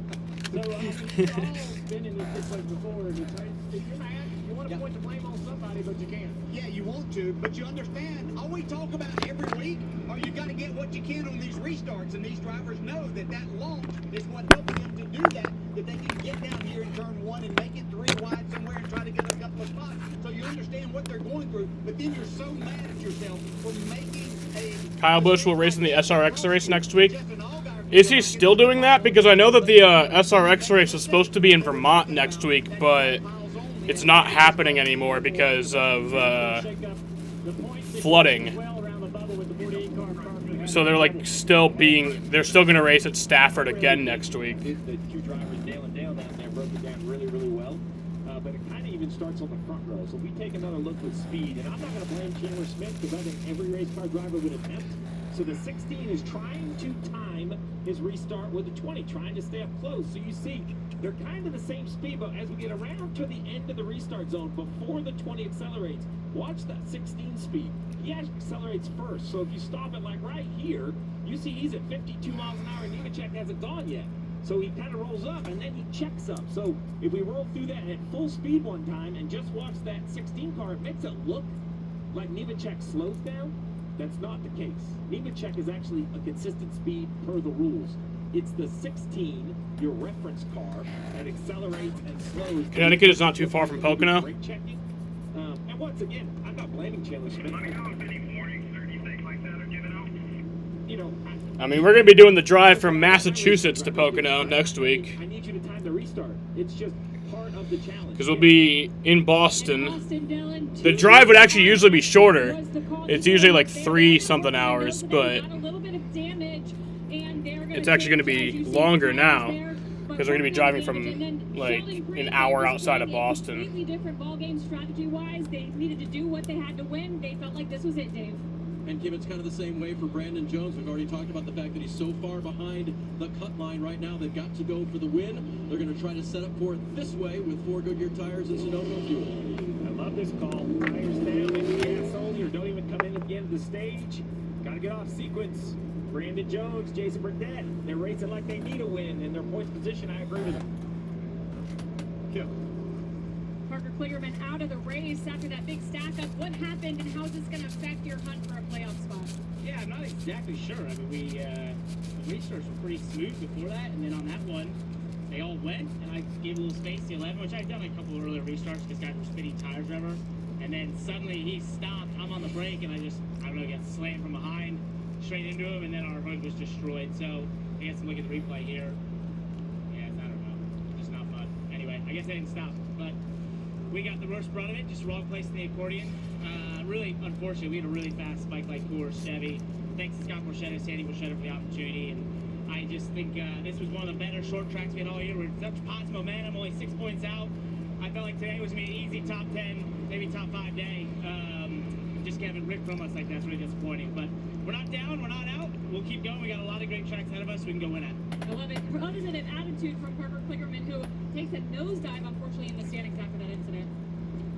You heard Parker. He wasn't real sure what happened, and that's what happens in these situations. It all goes Officially, Busch Light will sponsor Ross Chastain next year. Yep. Had no idea what was going on in front of him. They started checking up. He couldn't respond.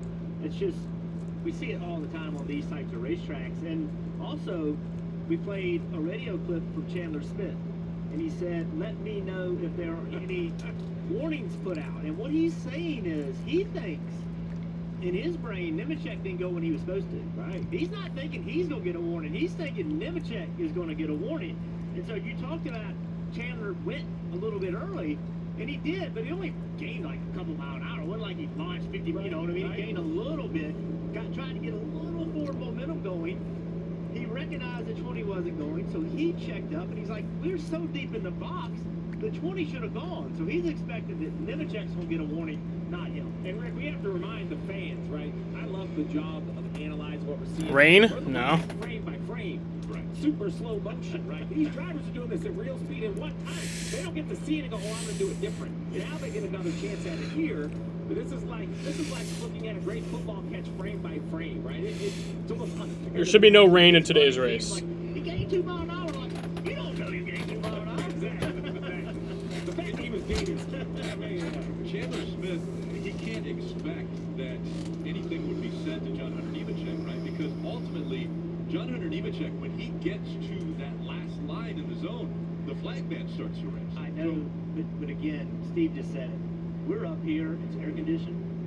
We know we're not going to win or rent, or we're not going to blow a motor today. We're going to talk about it. Those guys are in the middle of it, and that is their right, that's their emotion, and you think differently when it's in that. You got a chance to win a race, right?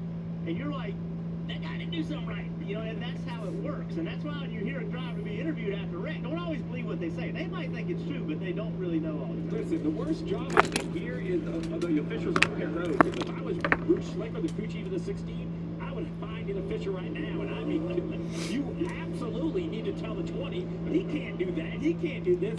I would be politicking, trying to, not that it would sway anybody, but I'd feel a lot better standing up for my driver. We're going to try it again. Coming up to the restart zone for John Hunter Nemechek. He's a control car. He gets to determine when they go. Green flag. A lot better this time. Restart that time.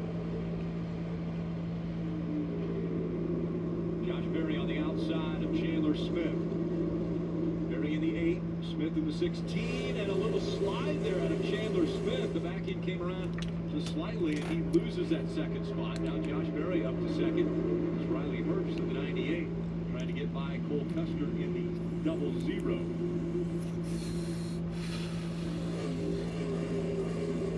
Cars that came down pit road and got those tires. Top of your screen, you see Sammy Smith, black and gold car. That was a nervous restart. You just saw some cars get wrecked mid-pack. Now for the strategy to work, you have to be clean. Look what new tires do for you, though. He rolls underneath that 25 over Brett Moffitt. Trying to get in the gas. Trying to get next to the 26. That 26 Kaz Gralla, he got wrecked yesterday. It wasn't his fault. He just was in the wrong place, wrong time. Racing a backup car, Jeff Burton. He's had a good run toward the front. Started 20th. Here he is racing Austin Hill, 8th place. Yeah, Jeff's right there. Austin Hill, Hamrick in the 11. Parker Retzlaff in the 31. I haven't really said his name. He's right up inside the top 10. Cole Custer to the inside of Smith now. Head for the mountains of Bushby. Almost second half through. It's only a matter of time for Riley Herbst in the 98. I know he's wanting to win that race. Of course, he's going to be frustrated. He just wants to see it. But I've really seen a big shift in what he's doing behind the wheel. Both confident decision-making. Oh, the 24. Caution. Damage. The caution's out. And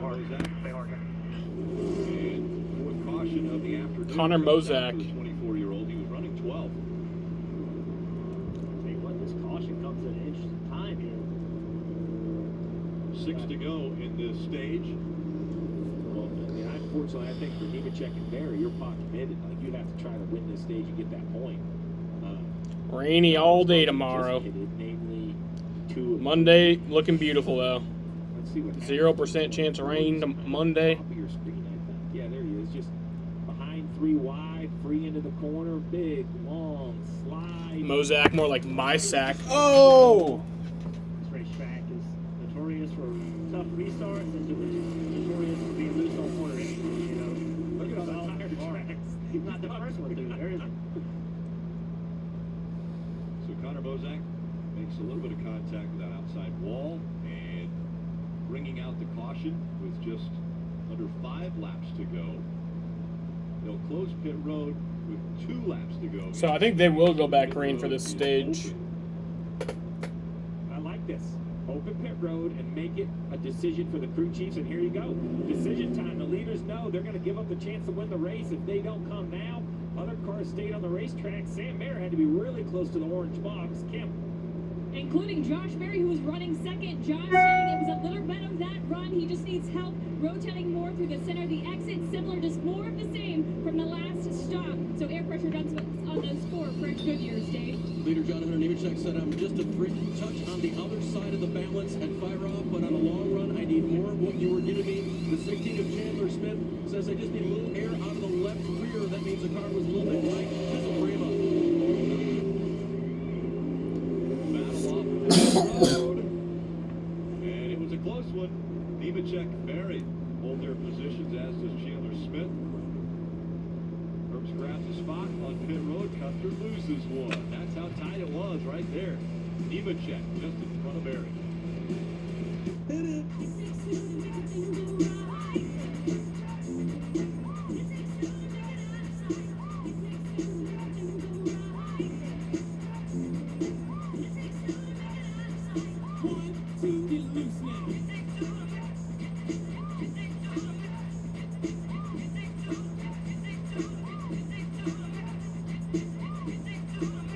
Stay 2 nights and get a $50 Best Western gift card. Book now at bestwestern.com.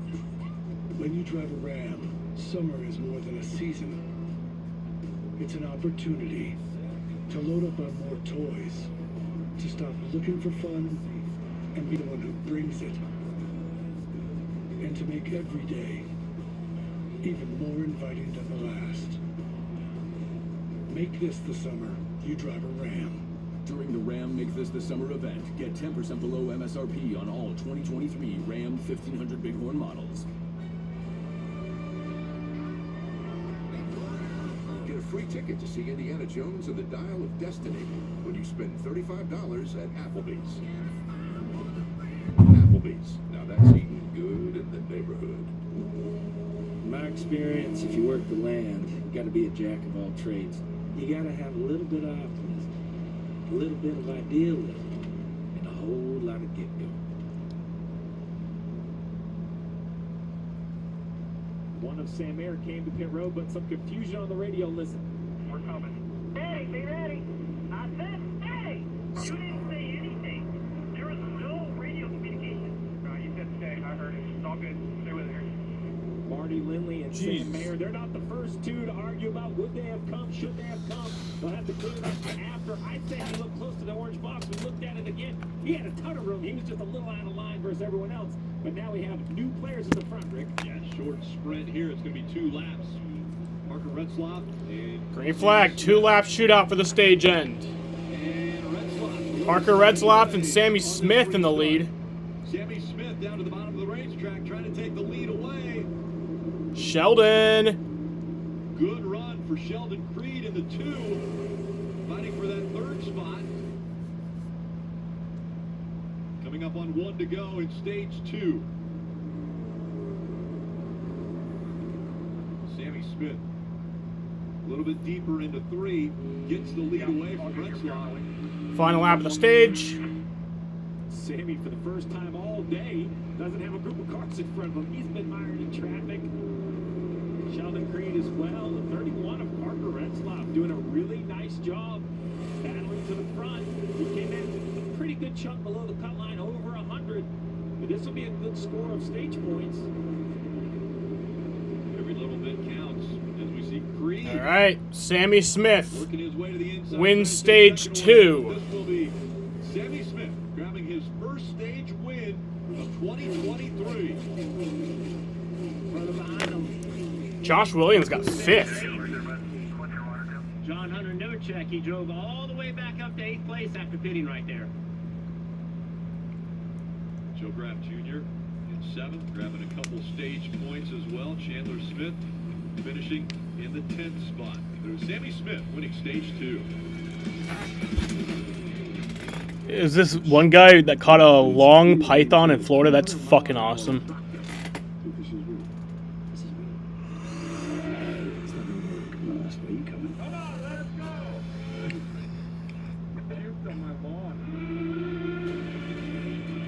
If you miss a line on the track, you could die.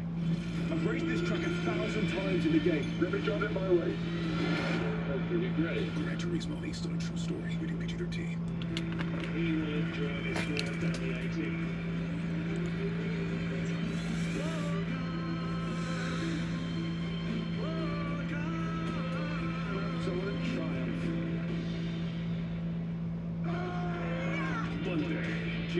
on WWE superstars. I'm a smart guy in a whole new ring. I can't believe they waxed her chests for this. The Weakest Link, Monday on NBC. Your bathroom needs Febreze small spaces. The always-on odor-fighting air freshener you set and forget. No outlets used, no batteries needed, no effort required. So your bathroom stays continuously fresh for 45 days. That's the power of Febreze small spaces. Mr. Clean Magic Eraser powers through tough messes, so it makes it look like I spent hours cleaning. And you know I didn't. It makes my running shoe look like new. It's amazing. It's so good, it makes it look like I have magical powers. Magic Eraser and sheets make cleaning look easy. Summer deals are heating up and our inventory is stacking up at Burdick Chevrolet at Drivers Village. Save nearly $6,000 off the MSRP on a new 23 Chevy Silverado 1500 Custom 4x4. Or choose 1.9 for 36 financing during the Chevy Summer Drive. Why choose Burdick Chevy? More selection, more savings. That's why. Find new roads at Burdick Chevrolet at Drivers Village. Shop BurdickGM.com. NBC Sports coverage of NASCAR on USA is brought to you by Credit One Bank, the credit card company, and by the new movie, Gran Turismo, based on a true story, only in theaters August 11th.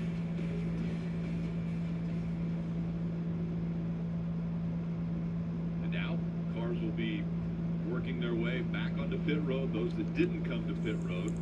So that was decision time. Unfortunately for the third one, he was last on pit road at lap 46, so he has to come for some fuel versus Sammy Smith. He was able to stay out Dave. And Steve, it's been a good weekend for Parker Retzlaff. He qualified 13th, and when I talked to him and Jordan Anderson, his car owner, before the race, they felt pretty confident about what they could get done here this afternoon. That's only the fourth time this year that Parker has earned stage points in a race, so things continuing to look the right direction for this crew.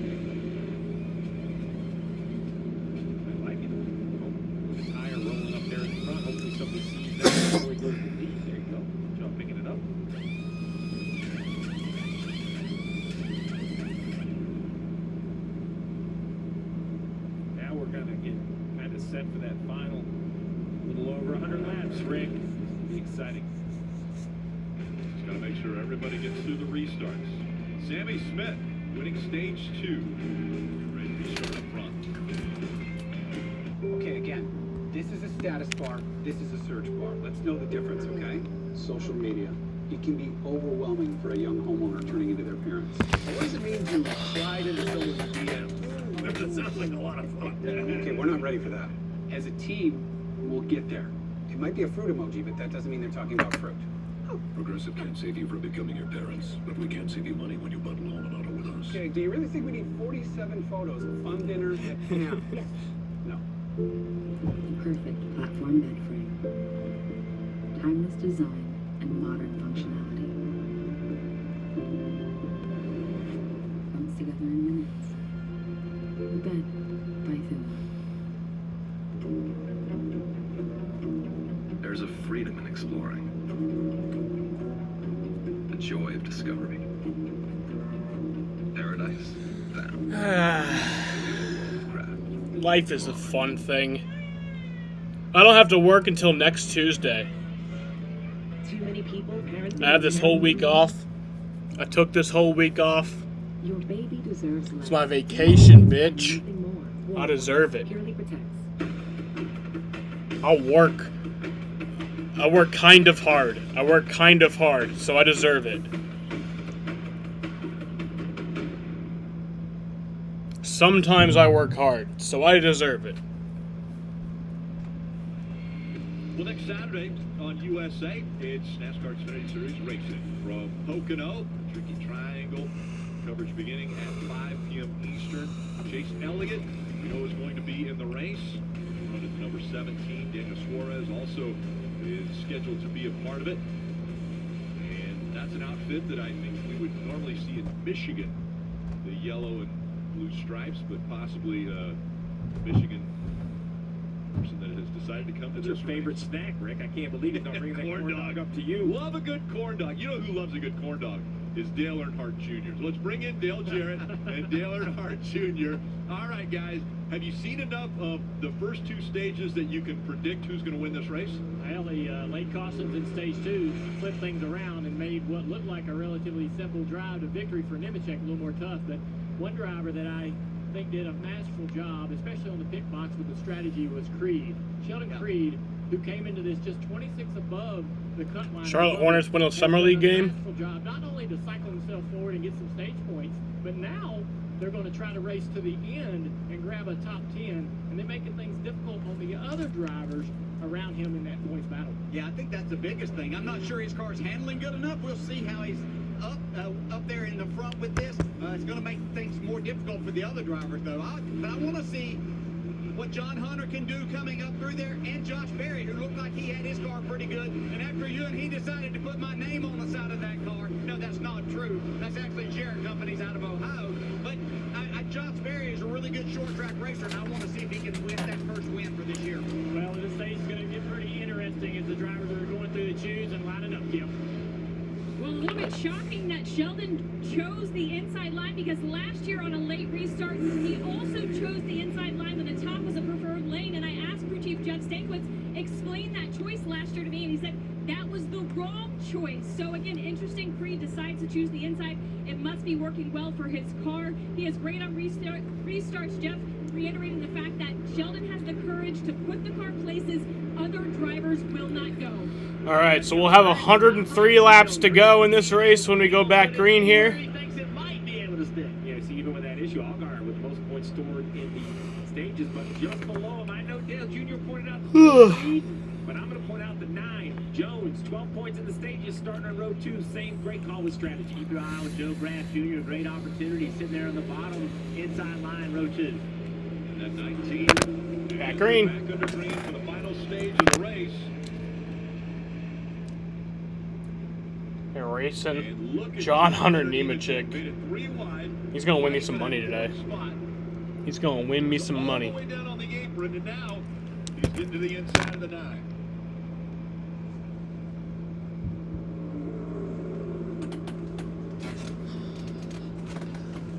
To make things go right. Check drifts up the track just a bit, but door to door with Brandon Jones as those two fight for the 3rd spot.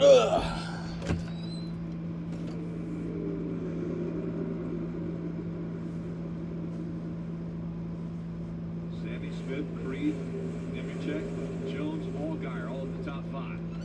What Nemechek's been able to do right here, he's been able to drive through the field better than the guys he was racing earlier. So he's sitting there running 3rd. Josh Berry 7th, Chandler Smith 8th. Those guys have not been able to get up through the field quite as well. Are we surprised that Allgaier has recovered from the accident? I am. And has been able to get up here and is running in the 5th position. Well, certainly the car is not as good as he needs it to be with all that damage on the front end, especially. You see the left front nose, all the tape on the got hood, damage the nose everywhere. is caved in. Certainly that's not helping him. But he's a grinder. He is not going to quit. He'll keep fighting. Get out of this every bit he can. Still watching in line with you. Joe Graff Jr.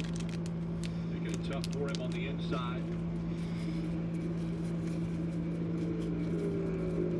John Hunter Nemechek takes the 2nd spot away from Creed. Now, the most dominant team at New Hampshire Motor Speedway in the Xfinity Series has been Joe Gibbs Racing. In their first second, can Nemechek run his teammate down, Sammy Smith? Here, Joe Graff Jr. Well, John Nemechek has fresher tires than Sammy Smith. Just barely does, but doesn't go on the racetrack. Oh, trouble! Riley Herbst. Man, what the hell happened there? Oh! Oh, wow, that was close. But the result, the 98, and you look at the right Jesus. front wheel, the concrete and paint are kind of jammed into it. And remember, that's the guy that Parker Kligerman is racing for that to get into the playoffs. So both of those guys having trouble. And big issue, the right front wheel not turning. This is going to be a day ender, I assume, for the 98. With 99 laps to go, 98, 97 before pit road opens. If you think you could go 80 green, you know, welcome to New Hampshire. A few miles race every time you come, not because of yellows, but because of how it works. And there's the. I'm also thinking that I might just go to Watkins Glen next month. Gains on Kligerman, as Jeff just pointed out, and in the end. I might just take an Uber to Watkins Glen. I know it'd be an expensive ass Uber, but I might do it. 7th position. If he does fall out of the race, he'll fall to 31st, which would be one spot in front of Parker Kligerman. All right, so the free ride right here. Riley gets clear of Austin Hill on the inside. Looks like to me he comes up. I don't even know when Watkins Glen is. I think it's like the week before Daytona. If I'm not mistaken. He was between small sticks. It's a tough angle. I think it's like Here you go. Pocono next week, Richmond, It's pretty Indy Road Course. I'm pretty sure is after that, Does not and then feel Michigan, then Watkins the Glen. room that he expected coming off turn 4. Yeah, I mean, I would love to just know if he knew he was there, if he thought he got a good run off the corner, was going to clear him. Do Fox bet Super 6, or is that only for the Fox part of the season? No, they actually do let you do it for the whole season, but it's just you can win more money if like during the Fox part of the season. I think right now it's like you can only win like $1,000 on that.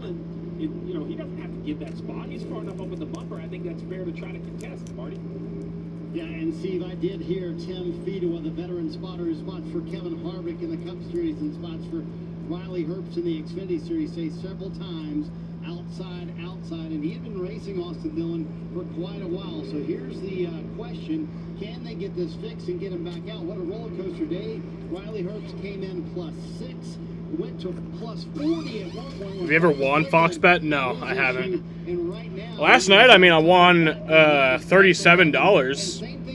I won $37 last night. When you join DraftKings, I think when you join DraftKings, you can place a $5 bet, and then right as you join, you place a $5 bet, and then you get like 6 free $25 bets. So I placed one of the $25 bets. I think it was just something really simple, like, will Alex Verdugo get on base? And I picked yes, and then he did. So that won me $37, and I didn't have to pay anything for that. So just a free $37. Into the wall goes Riley Herbst. The caution comes out. 6 cautions already today. 5 different leaders.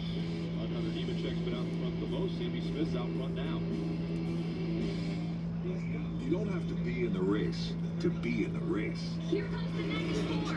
Don't miss your chance to race for the million.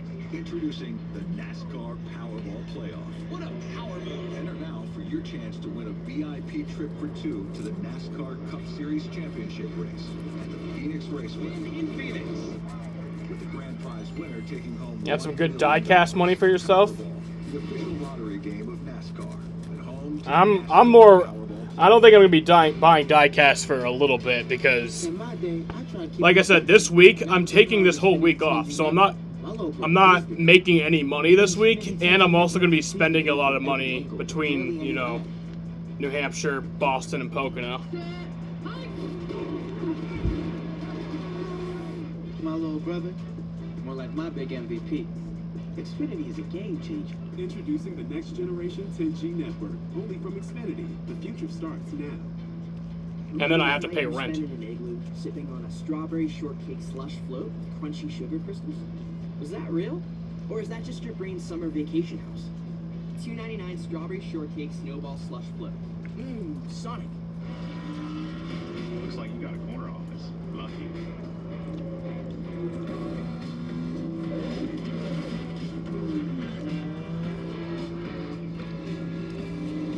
Be part of something greater. What do you always say so? Liberty Mutual customizes your car insurance. They only pay for what you How come you don't buy your dad a ticket to one of the races? I just don't think he wants to go. I've been talking to him. I talked to him I think about a month ago. I was like, as fun as it is to go to races with my friends, I do kind of want to go to another race with him. And he was like, I'm not against it. He just said that he probably wouldn't be able to do one this year. I'd totally buy him a ticket. He bought me 3 tickets in my life, so. Even if it's for new teams. Well, the 20 24 isn't afraid to wear a couple new hats. And as for the racing, no words needed. It's coming in fast, so better keep your head on a swivel.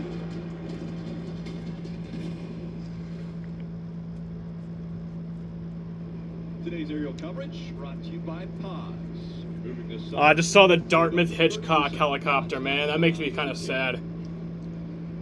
Overcast day. At New Hampshire Motor Speedway, they have an emergency helicopter, the Dartmouth helicopter, and it's from the hospital that my mom worked at. It's going to be an important decision.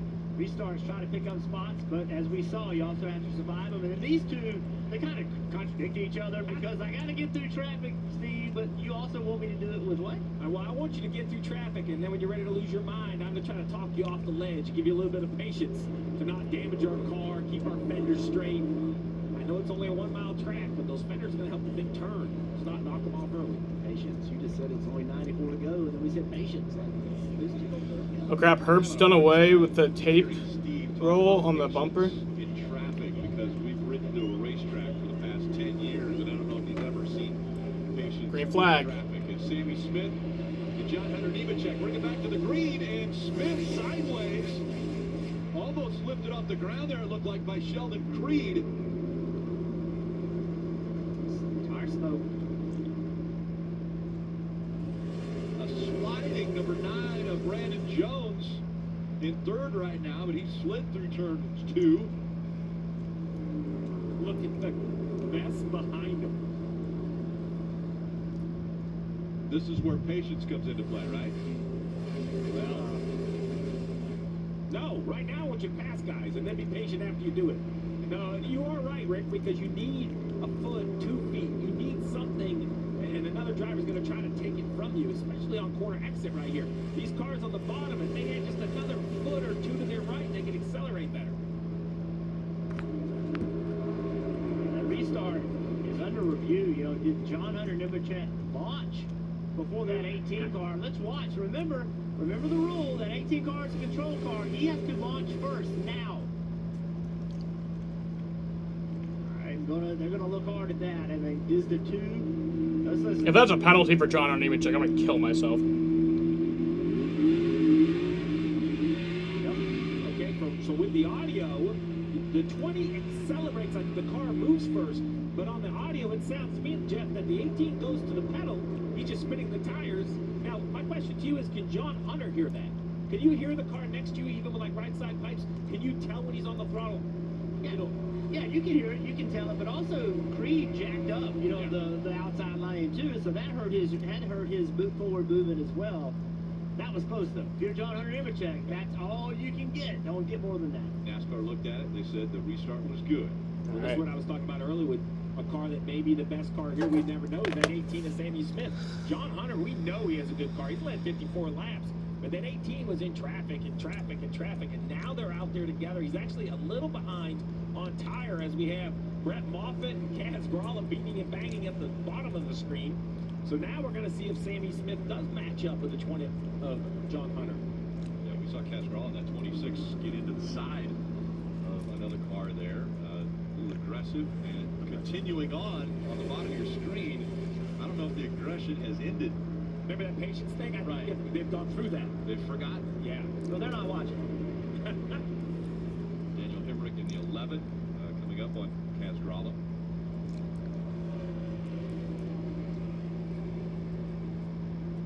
Top of your screen, Nemechek just in front of Sammy Smith. 2 car lengths separating the top 2 right now. I hate these blunt wraps, dude. I've wasted so many blunt wraps so far. He's been dominant here as we take a look at the Toyota driver update. Nemechek and Sammy Smith running 1 and 2. Joe Graff Jr. in 5th. Kaz Gralla 13. Connor Bozak 18. Kim. And for Sammy Smith, they keep reminding him on the radio, you have to be patient. Do not use up your stuff. Another thing to note, I talked to the team, and they told me that Sammy really leans on John Hunter to learn racetracks. This is Sammy's first time at New Hampshire, so possibly putting him in the catbird seat, having used his teammate to gain knowledge of this track, with his teammate the one that he is looking to pass. Well, we talked about how some teams use New Hampshire to gauge themselves for Phoenix. Sammy Smith won this year at Phoenix. And so here he is sitting there running second, trying to chase down John Hunter Nemechek. So, Jeff, my question. I've wasted so many blunt wraps today. Successful here as we see the 0-0 of Cole Custer in that white car pass. I think I've thrown away 4, Branch Chevrolet there. and I've only What is John Hunter doing? gotten 2 wraps out of it. Burn your car up, kind of chasing that rabbit. Yeah, But thrown is away John 4 Hunter, is he able to and kind of 2 look through the successful. mirror and gap himself back, and I don't want to say not drive off to a big lead, but actually save a little tire just to keep Smith far enough behind? Well, I think John Hunter today, with all the years of experience he has, is not punishing his car, but he's trying to make lap time, right? If your car drives good and you're not then you're not burning tires because it drives well, you're not asking a lot out of your car, and it can make lap time. I think John Hunter 5 years ago wouldn't have cared. He just would have driven as fast as he could and not worried about it. But he's matured, he's an experienced driver, and he's not going to get further out on Sammy Smith than he needs to. You want to make sure that you hear from the drivers that are out of the race that maybe went to the infield care center. One of those was Ryan Sieg, as he was involved in that lap 71 restart incident, and this was just after he came out of the infield care center with Kim Newton. And Ryan Sieg out of the race. I know on the radio you were really frustrated. You did everything you could during that pileup. Walk us through what happened from your perspective. Yeah, no, I know the stack-ups always that happen here, and I was prepped for it, and I was like, I laid back, and then I was on the brakes, and then, you know what I mean, everybody behind me just never checked up, but it's all product of the 20. Now going on a restart, playing games with probably one of the fastest cars here at the track, and just playing stupid games and wreck a bunch, you know what I mean, a couple cars out and doing just stupidness on the restart. Strong words and frustration from Ryan Sieg. Yeah, well, I don't agree. The rule is the rule. The rule is you have to start in the restart zone. That's the rule. And so, do you like it? No. But John Hunter did nothing wrong. He abided by the rule. He accelerated before the last aisle of restart. So I understand that people are upset because he got in a wreck. This is his second car of the weekend. This team can't afford wrecking 2 race cars. But John Hunter was not at fault for that wreck. Yeah, I agree with your assessment, and I will give Ryan Sieg a little more leeway than I normally would, because it has been anything but a smooth weekend. He drove into turn 1 with no brakes of practice, wrecked 1 car, and now a second car. For a small team, it's more than just a poor finish. This is an expensive weekend. And not only was that a backup car, that was a road course car he was running today, and he was doing a really good job in it. He got himself in pretty good position. Shit. So frustration level pretty high for him. Actually, really high. Well, you mentioned we talked about the Toyota dominance when you gave the update. 19 of Joe Graff Jr.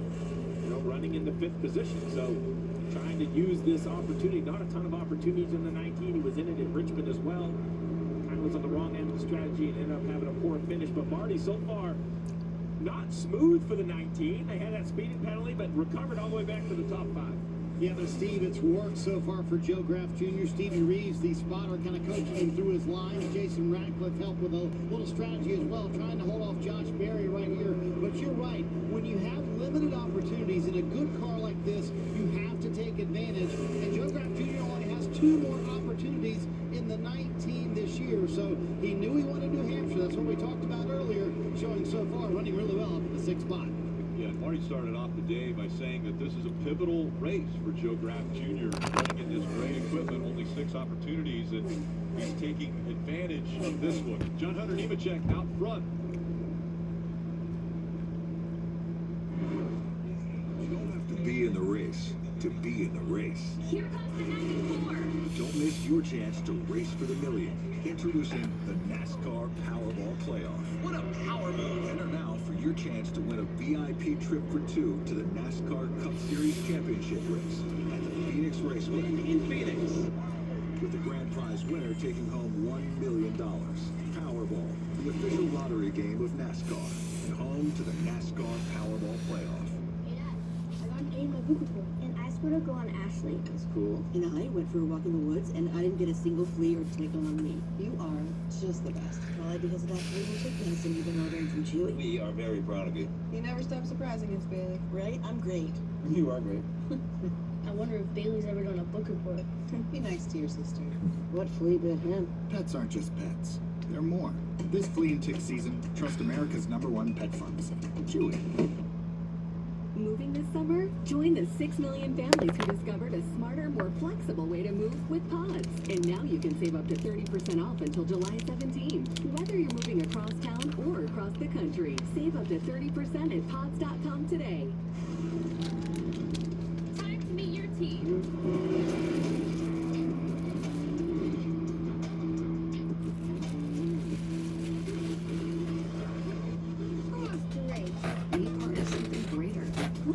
With Ashley this summer with Tempur-Pedic mattresses. I go pee. $7 per month. Beauty Rest Black starting at $45 per month, and Purple starting at $39 per month.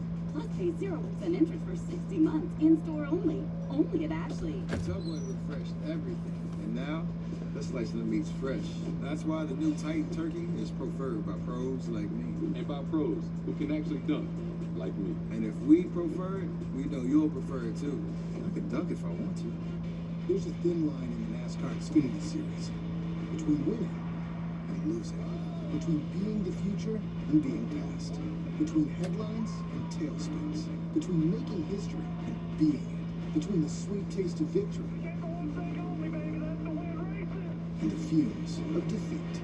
In the NASCAR Xfinity Series, there's a thin line between being a name they know and being a name they'll never forget.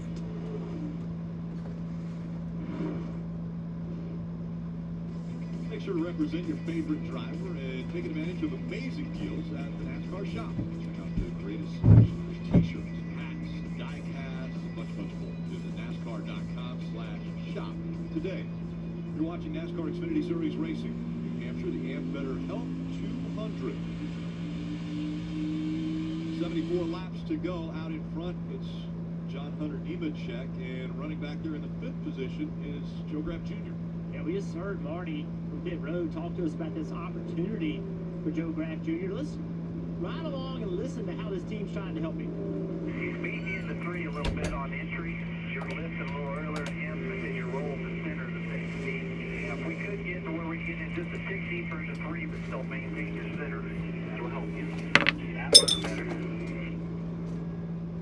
That's really good information. That spotter, crew chief, engineer all working together to get some data and then provide that to the driver from the spotter. That's just great work. Young driver trying to find a little bit of speed and everybody working together to help him. Jeff, that coaching so needed for a young driver. Stevie Reeves, the veteran spotter, providing that information as we watch the battle behind them between the 8 of Josh Berry and Cole Custer coming up there as well. The one thing they're encouraging him to do, Jeff, is drive deeper in the corner. That's what he's missing, about 2 or 3 car lengths lifting off the gas sooner than everybody else. But how hard is it as a young driver to convince yourself, Jeff, drive it a little deeper every lap? Well, I don't think actually driving in the corner, Marty, is the hard part. It's connecting the rest of the corner, right? So if you drive in the corner, a car length, 2 car lengths deeper, and now it doesn't do what you want it to in the center, then you've overdriven the corner. And I think if you just said, hey, Joe, it's just as simple as driving in the corner deeper, he would do that. But it's not what he needs to happen in the middle of the corner is not happening. So, yeah, I think he'd do it in a heartbeat, but he needs a little bit something different to get rotation with the front tires. Well, Jeff, as you know, some of the best races of your career are the smooth ones that you don't have highlights or lowlights, and I feel like it's kind of that way for the 25 of Brett Moffitt, right? Started 12th, running 12th, making his 102nd start in this series. This is the 2015 Cup Rookie of the Year, so you have experience. Continuing to build with this small team, has 1 top 10 here in New Hampshire, running 12th. Maybe today's the day to get his 2nd. You use the word experience. The guy running right behind him is Austin Dillon. He's got a lot of experience. He's the 2011 Truck Series champion, 2013 Xfinity Series champion. He's been running in the Cup Series ever since that championship. But you look at Austin Dillon, you say, okay, here's a guy who's won a championship in the trucks, won a championship in the Xfinity Series. Bob says rain is near. He's the first driver ever to sweep and be a champion at all. He still is fighting for another championship, possibly in the Cup Series. And Daniel Hemrick on at 14th. Remember, Xfinity Series champion a couple years ago. Rain could be 30 to 60 minutes away. That'd probably be over by then. And here he is today. Started 11th. He got into that incident on the restart on lap 71. And he's done a nice job of recovering that. This team is just a little bit off. Probably mean no modifieds then. But need to find about a tenth and a half on speed on a weekly basis. They're working hard to get there. Well, making his first start here in New Hampshire, Parker Retzlaff in the 31 car, the 20-year-old from Wisconsin. Only 27 starts in the series, started 13th, finished second in stage 2 with some great strategy, still running inside the top 15, gaining very valuable experience. Yeah, my radar still says nothing. In at 27 is 30-year-old Jeff Burton. The Burton family, very famous obviously in NASCAR, with the guy sitting next to me is Uncle Jeff Burton, father Ward Burton. He actually began racing in the NASCAR Whelen All-American Series at South Boston Speedway at the age of 16. South Boston, I think they should rename that Burton Speedway, because I think all of you guys have cut your teeth in that racetrack. Dave? We mentioned what happened to Kaz Gralla a couple of times in practice. Let's look at it one more time as he gets surprised by Ryan Sieg's loss of brakes going down into turn number 1. Sieg is in the white and blue car, and Kaz will be in the black and blue car. And as the brakes are lost on the Sieg car, he rolls in and tries to scrub the speed off. And there it is, just collects the white car of Kaz Gralla. Nothing that either driver could do at that point. Kaz told me this morning that as we look back at Kaz here, I've never driven a backup car before, first time ever, but I have no reason to believe this car wouldn't be as good as the one I drove yesterday. And by golly, he's driven from 38th to 17th. Yeah, good run for Kaz going, a good run, perhaps the career best, right behind him, 92 of Josh Williams. Trying to improve his best finish here in New Hampshire, 19th, currently running 18th, the 29-year-old, 171st start, been in the Xfinity Series a long time. Home Run Derby was crazy. I did not watch it. I wanted to, but Got himself in a little bit of trouble at Atlanta with that first honestly, I meant to request it off, last week, so but I forgot to, so stories at Atlanta. Learned my fault. The first one, great run the second one. Here he is 18th. If he can finish there, it'll be his best finish here. Yeah, just want to remind everyone, NASCAR had told him to park that car in Atlanta. That was last year. And you think they told him where specifically? That was this year. Specifically told him where to park it, so he decided he would park it on the start-finish line during the race. So he's parked it and walked away. That's one area you don't really need a no parking zone sign. Well, it didn't go kind over of clear. That's not where you park. Yeah, it didn't go over well either, because they said go directly to the NASCAR hauler, and then they made him sit in there until the end of the race, which was quite some time. I'm gonna tell you something. I'm impressed with the 7-car Valgar. Look how much damage there is to it, and he's hanging in there. I mean, we know the car is not as fast as it was before all this damage, but that guy's not gonna quit. He is gonna keep clawing, scratching, fighting to get everything he can. Marty, what do you have on those guys? Well, it's funny. At one point, Jim Pullman said, "How's the car?" And Justin Allgaier replied, "It's not ideal." So, Steve, look at the points he earned today. 15 stage points. This is why stage racing is so critical. Justin Allgaier may not finish in the top 10 today, but with all that damage, what else would you expect? But those stage points on the left-hand side of your screen, that's changed the game. If you walk out of here with, what, a top 15, Steve, and that kind of damage and that amount of points, you a happy crew chief? Well, I'm a happy crew chief of the result, but I'm not a happy crew chief on Monday, and we're going to sit down and discuss how we got here. You know, I think Justin Allgaier, we heard him early, had a lot of confidence, he had a lot of swagger, and I love that part. But that's Julio Rodriguez got 41 home runs in the first round. It's getting crazy, the Home Run Derby. And Jim Pullman is his first year with Justin Allgaier, like, hey, should I have helped you? Should I have tried to temper your enthusiasm for the race? How did we get in this position? Like I said, we're human, it's just a mistake. But how can we work together to not make that? I mean, it doesn't mean no good, Rick, to just say, hey, just don't do it again. Just don't do that again, right? I mean, how can we not do that again? Team working together to try to improve at every aspect of the race. Out in front, John Hunter, Nemechek with a 4-second lead over Sammy Smith with 60 laps to go.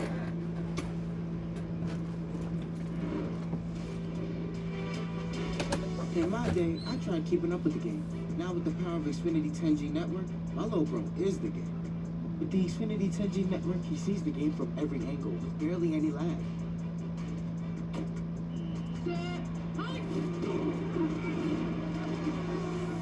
My little brother, more like my big MVP. Xfinity is a game changer. Introducing the next generation 10G network, only from Xfinity. The future starts now. Are you sure you don't want to go bowling with us tonight? Yeah, no. There's my little marzipan. Oh, my daughter gives the best hugs. Just passing through on our way to the Jazz Jamboree. And we wanted to thank America's #1 motorcycle insurer for saving us money. Mara, your parents. Exactly right, Dave. I know, right? Well, cherish your friends and loved ones. Let's boogie woogie. The Bush Guy, cold and smooth survival skills. If you encounter a black bear, do not run. It may stimulate the instinct to chase. Instead, make yourself appear bigger. Bigger. And speak firmly in a loud voice. Good boy. And for the mountains. That's my team out there. If our network goes down, lives are at stake. Our comms have to work. Well, the mission won't. That's why we partner with Verizon Frontline, the network that truly prioritizes first responders. So we don't worry about getting through. And they're the most reliable 5G network in America. Out here, reliability is everything. Extreme or routine, Verizon Frontline delivers. The #1 network choice in public safety. It's your mission. It's your Verizon. At Richmond Raceway, we race a little different. We celebrate a little different. It changes everything in this sport. We tailgate a little different. Even where we are is a little different. The only thing that isn't different is the amazing experience of being here for you and your family. It's the same as it's always been. NASCAR weekend at Richmond Raceway. Get your tickets now at richmondraceway.com. Tomorrow the Cup Series takes center stage here at the Magic Mile, and I'll ask you guys, is it must-win time for guys like Chase Elliott and maybe Alex Bowman, guys who, we've heard maybe could point their way in, but is this an opportunity that they have to take advantage of? So I don't know why everyone thinks that it's like, well, I'm either going to try to win or score points. Most of the time, that happens together. Like, if you have a car good enough to win, then you can actually score those points. And I wonder what this would look like. These guys can go longer on fuel, but the two is starting to lose some time, Kim. And they wanted to be the first to pit last. Sheldon saying it was snappy on entrance, tight center. Exit pretty good, though. 4-tire Sunoco fuel. Slight air pressure adjustment for Sheldon Creed on this stop. So now this is going to be very interesting because first the pit last. Why? Let's put some fresh tires on. Let's try to make up our time on the racetrack. Let's see. This pit road kind of comes up quick. Oh, hand out the window. But no, don't go to my planet. Chandler Smith was right there, and now he's four tires. And for Sammy Smith, he was just complaining a little bit snug. Needs help rotating on the center. As you see, right front looked slightly slow there on that stop. 4 tires and Sunoco fuel going in for Sammy Smith on pit road. Now, while he was a second place guy, normally we would be jumping on the leader like he needs to come right away. The good thing for I miss Carl Edwards, bro. Second lead, so he can take a deep breath, run an extra lap if he thinks he needs to. And Cole Custer, I've been watching him. He's fast. He's run down Brandon Jones. Brandon Jones drove away from that 2-car Sheldon Creed, but the 00 has run Brandon down, and Cole's been about the second fastest car the last several laps he killed. And for Josh Berry, they have been massaging on the car all day long, just way too tight. Can't get it to turn the way you want. As you see the chassis adjustment there, still trying to free him up. He said, especially on throttle, that's where I need help with the turn. Those 4 tires going on the machine of Josh Berry. See the 9, Harry's T8 of Brandon Jones now coming to pit road. That 4.7 second lead that Nemechek had, that allows him to be a little bit more flexible. Dave, the 9 coming at you. And Jason Burdett told him they were pretty happy with how they had connected the corner. They just trying to work on getting him a little bit more drive off the corners. That's what the driver really wants here. Pretty common problem here at New Hampshire, Marty. Cole Custer's going to come down pit road, clarified with his team and his crew chief, Jonathan Tony. Hey, we are coming here. Now he comes to pit road as Brandon Jones wraps up his stop.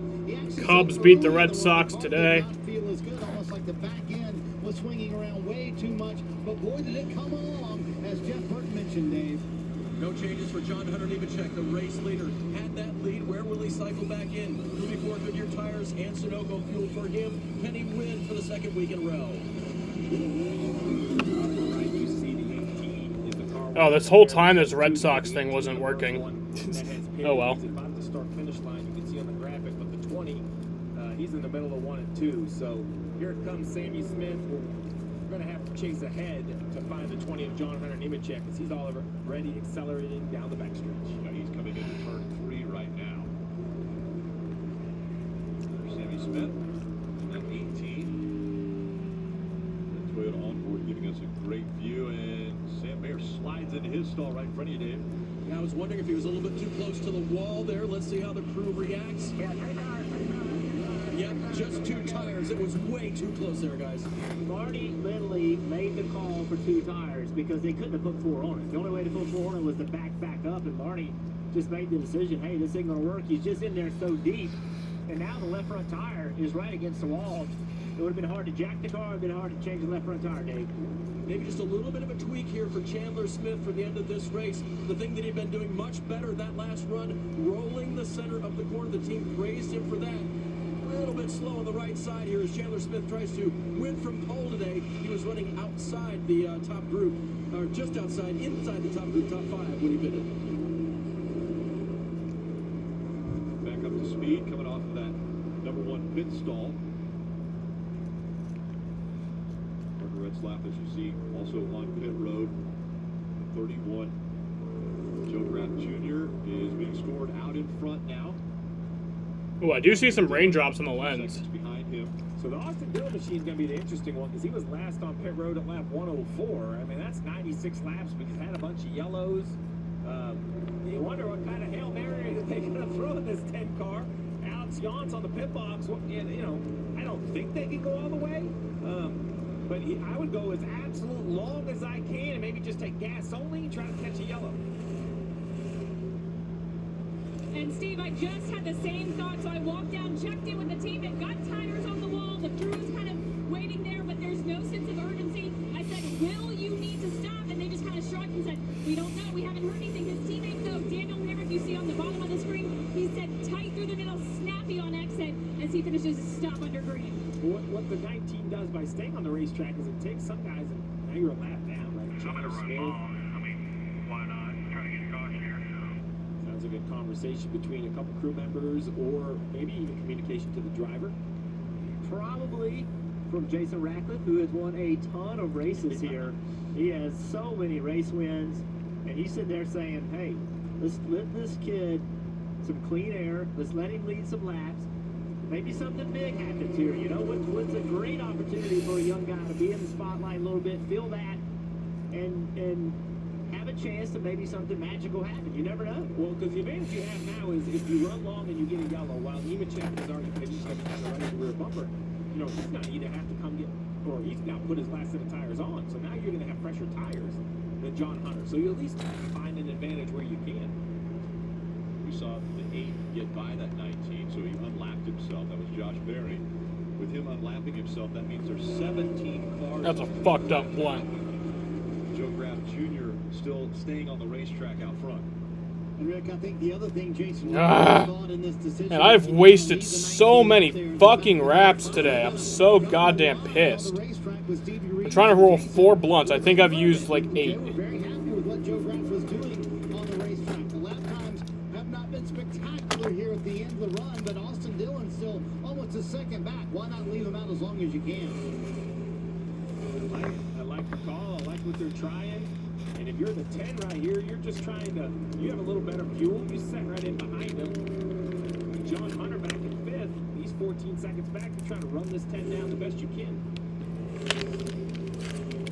How much conserve would you go, Steve, if you're the 10 of Austin Dillon? I mean, if you do try to make it, could you just go as slow as staying in front of the guy that's behind you? I would see how much I can save and can I stay in front of Nemechek, who we know can make it. Problem is Nemechek is running almost a second faster, so you can't win the race at this point. So I would run as long as I can, but there's zero reason to run yourself out of gas. Now, I would run out of gas if I thought I could stay in front of Nemechek to win the race, but you don't want to run out of gas for second or third in this car. So running long makes a difference. And with this kind of jumble, we've changed some names, right? You see Williams in 4th, Nemechek in 5th, Sammy Smith in 6th. How about Mason Massey back there in 7th in the 08? That's impressive run. Stay up, stay up. Oh, trouble! Can change everything. Caution! Kyle Sieg in the 28. Down on the apron. And gets him fired back up again. Looks as though he's going to roll around the track before he comes to pit road. We heard from Ryan Sieg earlier. Now it's the younger brother of Ryan. Your flat bottom, Kyle. Spun the tires there. I don't think so, but yeah, he just wouldn't be there. The floor was going so slow in the corner. I went in. You know, the floor was going. Tigers release Jonathan Scope. Josh Berry just gets him in the left rear. Spins 28 out. Now it's an interesting point. So the interesting thing here is on the left side of your screen, those drivers like Nemechek, or here's a better way to look at it. Everybody with bright green tires on and put new tires on, but the key point is they put their last set of new tires on. So Nemechek, Sammy Smith, Custer, they have over 10 green flag laps. Now Dylan, Someone on Twitter is yelling about something. You got to be more descriptive, my man. That's a lot. That's a. Because Nemechek probably won't pit, but the only advantage they've had over the 20 all day, at least now they're going to have a little. That can mean a lot of things. For that matter, on only 39 laps, but I mean that's kind of the reset we're getting ready to have.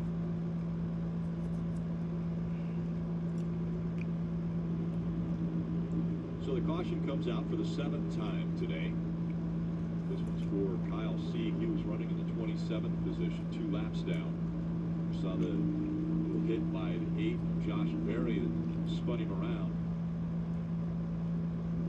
The road is closed right now as everyone getting in line and position. I think the 21 right there, Hill, he was of the opinion that he was the last car in the lead lap, and I think NASCAR held him, let the pace car go by him. So he may be the first car 1 lap down. We'll have to just see what NASCAR has to say. And there's a big difference between the first car 1 lap down and being in the lead lap. If you're in the lead lap, you line up, he would be lining up no worse than 16th. But when you get the wave around, you start at the tail end of the longest line. So that's a major difference. And Herb's back there behind him. You think it's a major difference for him? He goes, wait, I was going to get the freedom. Yes. I think he was on the lead lap too. Let's put it back up there. Now it's about pit stops, and we're going to see. Rain? I don't think so. No, I'm guessing about 10 of those 16, maybe 8 of those 16 cars come. The front 4 for sure. Mason Massey, I just mentioned his name. This is a great chance for him. Only his 3rd start this year, right? And now here he's going to be able to restart somewhere inside the top 50 in that 08 car.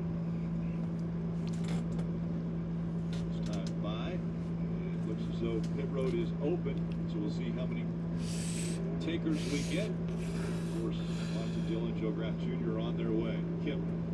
And Austin Dillon was going to stay out of in-state green, but crew chief Alex Young topped off the box, said this changes everything. We have to come. You see the tires going on. Those are actually scuffs. 15-lap scuffs for Austin Dillon, Marty. Joe Graff Jr. slides into a stall, makes contact with the wall a little bit right there. They have to pull him back. Now they're going to go right side tires. Interesting to see if Jason Radcliffe goes with 4. He will go with 4. Meanwhile, at the bottom of your screen, Justin Allgaier, he was 12th when this cycle started under green flag conditions. We'll see where he cycles back down. That's a check up a little bit to get around the 35 car. Said the car was way too tight for Allgaier. He needed much more front turn in the center of the corner. It's been a tough pit road, especially for Allgaier, who had an issue earlier. I don't know why the wraps all can't just be fucking the same. Like. Crew into the new service and getting back out. Subway slicing their turkey fresh, like on the Titan turkey. How with double the cheese and more meat. I prefer freshly sliced turkey. It's my favorite mouthguard flavor. Now available at Subway. Sub, not the mouth. Defined by simplicity. Meticulously crafted. To be enjoyed for years to come. Thoughtful bedrooms for modern living. At Firestone, the people that bring their cars to us aren't just ordinary customers. They're never just a number.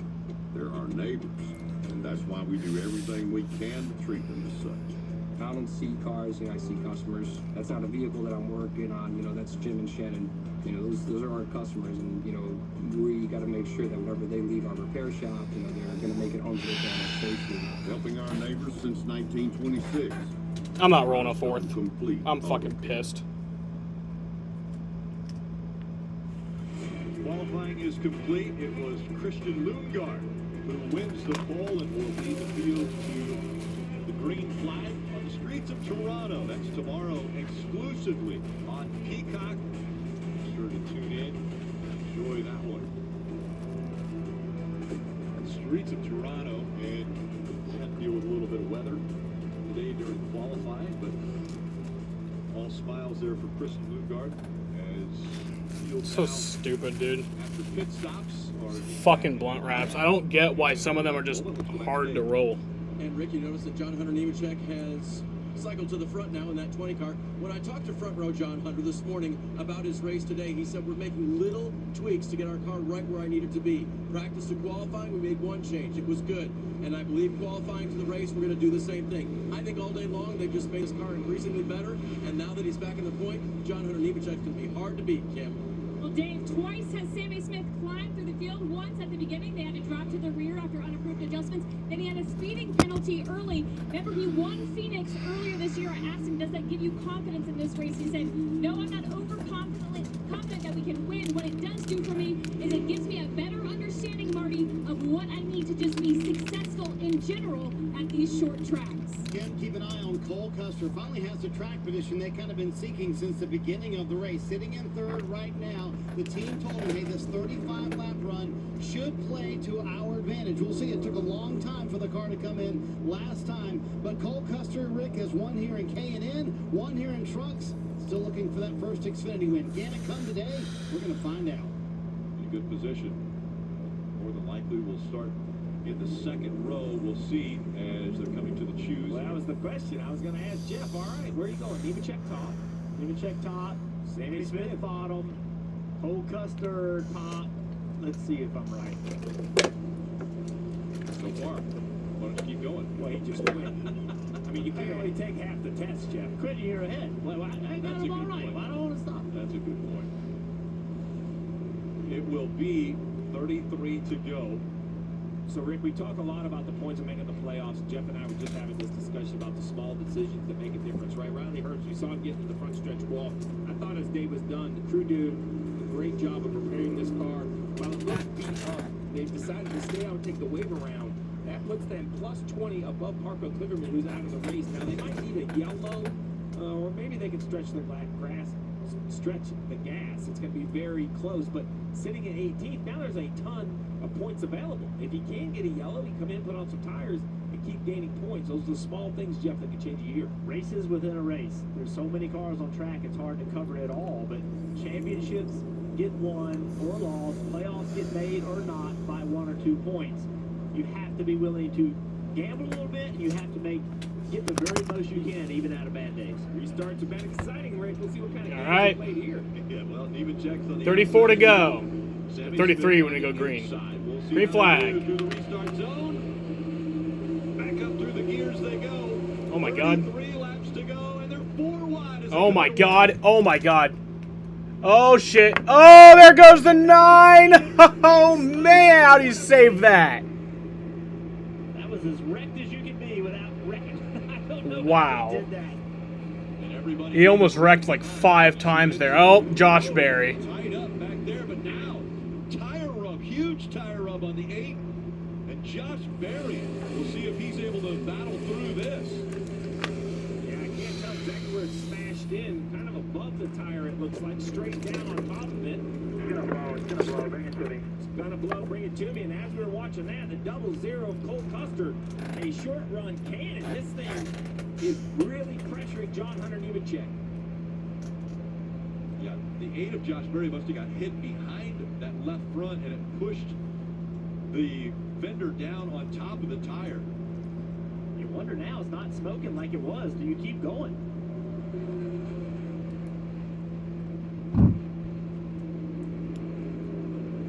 And Jeff, to your point, they told him on the radio, they told Josh Berry, if the smoke clears, it is your decision. So we've seen the smoke clear right now. Josh Berry's still on the racetrack. So that tire rub, maybe a false sense of urgency. Good thing they left him out on the racetrack. See how it happened. The 4th car in line on the top.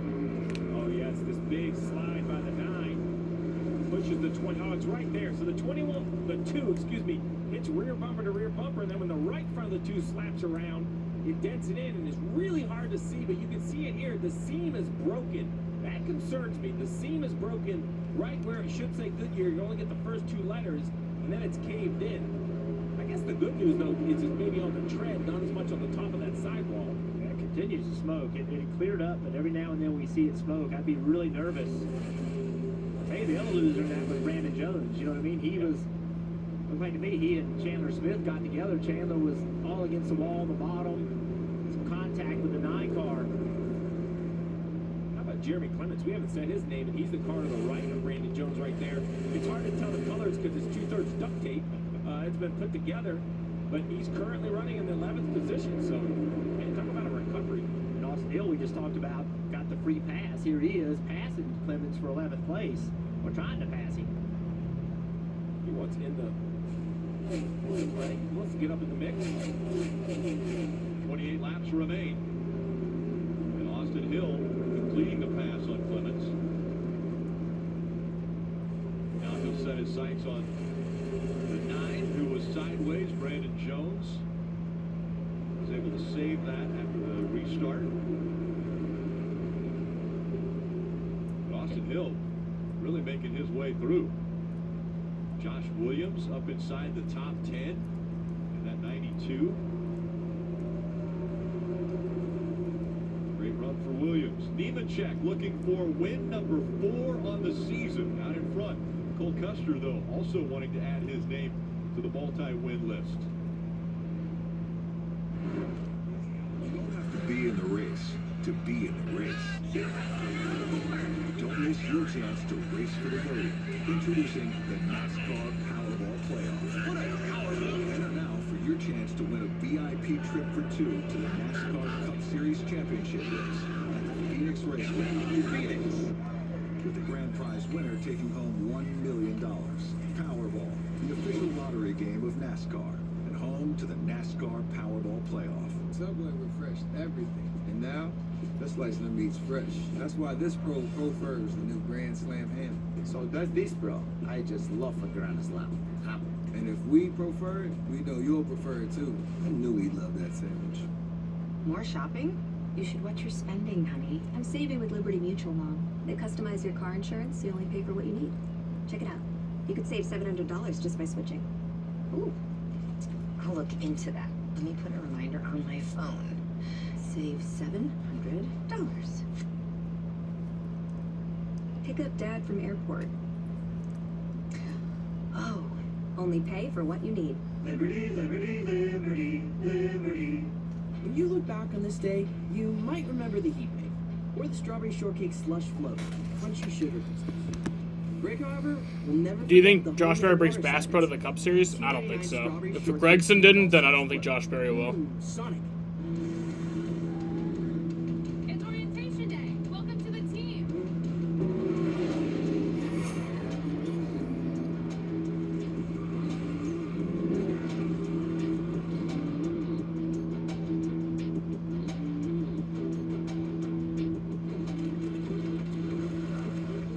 Who wants to race? I like this team. Be part of something greater. Toyota, let's go places. Every nightmare has a beast. Everybody has a blacklist. Disaster awaits. On Raw, live Monday at 8, only on USA. The Premier League is coming to the United States. 6 of England's biggest clubs. This is Chelsea. The Premier League is everywhere. One brand new tournament. The Premier League Summer Series on the networks of NBC. Sheldon Creed in the 2, and Creed fighting off the hard-charging Josh Williams. That's for the 7th spot on the racetrack. He's got his hands full. Josh Williams, that top 10 in Atlanta, was only a second of the season, best finish of the season. And I mentioned earlier, 19th is his best run here in New Hampshire, and here he is battling Creed for the 7th position. New tires on that 92 car. Here's the 16. Chandler Smith getting by the 18. Sammy Smith, not related in any fashion, but that's that's a surprising pass. Sammy just has not had to pace this run that he had earlier. Colleague has really got to be happy with Chandler Smith in that 16. I mean, he's really I think the bright spot for Colleague most of the year. I know they've won a bunch more races with the 10, but they're using Cup drivers and All-Stars, and this year for the 16 has been really impressive. He started the day by winning the pole. Was out front and now running in the top 3, Dave. Steve, I was wondering. How long since Josh Williams done better than 10th? I don't even think it's ever happened. Maybe it's like Daytona or Talladega or Atlanta, but. The most about him, he said, because he doesn't know how good he is yet. Remember that qualifying run he had yesterday? He came in and he told the crew, I thought that was a crummy lap. It was the pole lap. He was that good. He likes that humility, and he likes the fact that Chandler is going to get better as time goes along. I want to show you some video from yesterday regarding the one of Sam Mayer. We'll show you the teaching hands of 37-year-old Justin Allgaier. And that is 20-year-old Sam Mayer on the right, learning from the veteran here about running at New Hampshire Motor Speedway. I asked Sam about that this morning. He said, I'm 1,000% more confident about the race today than I was yesterday. He said, Justin and other drivers told me about things to do when my car wasn't right, because they said, your car's not going to be right here all day. I'm not doing anything wrong. I just learned what it was that I needed to do when my car wasn't perfect. And now Sam Mayer is in front of the teacher, Justin Allgaier. Yeah, he is in front. Both of them, you see the 7's damaged. The one of Mayer, I'm pretty impressed with. Remember, he slid through, all but slid through his pit box, got rammed up against the wall. They could not change the left side tires. So he is out there on 2 tires running in 5th position. But how about this for Justin Allgaier, his teammate in the contract, sliding through his pit stall earlier on, and then the contact on the racetrack once that jam up happened on the restart. They just won't quit, Jeff. They are in 6th right now. Allgaier running top 3 lap times as well, trying to get 5th from his teammate. He said something interesting. When he rolls front brake to it to fix the handling of the race car, Jeff, he said the left front wants to lock up. Is that something that sounds maybe familiar to you here in New Hampshire? No question. You can see he's trying to get on the outside of Sam Mayer right here. But what happens is you're loose on entry, so you want to put front brake into it. But the setups on the car as you enter the corner, it makes the left front light. And so now if you put front brake to it, it slides the left front tire. It's something we deal with here, Martinsville, Richmond.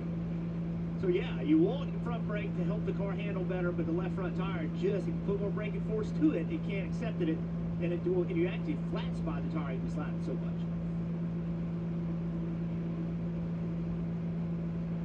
Again out front, Nemechek has a 1-second lead over Cole Custer. That is Chandler Smith, Sammy Smith, and Sam Mayer.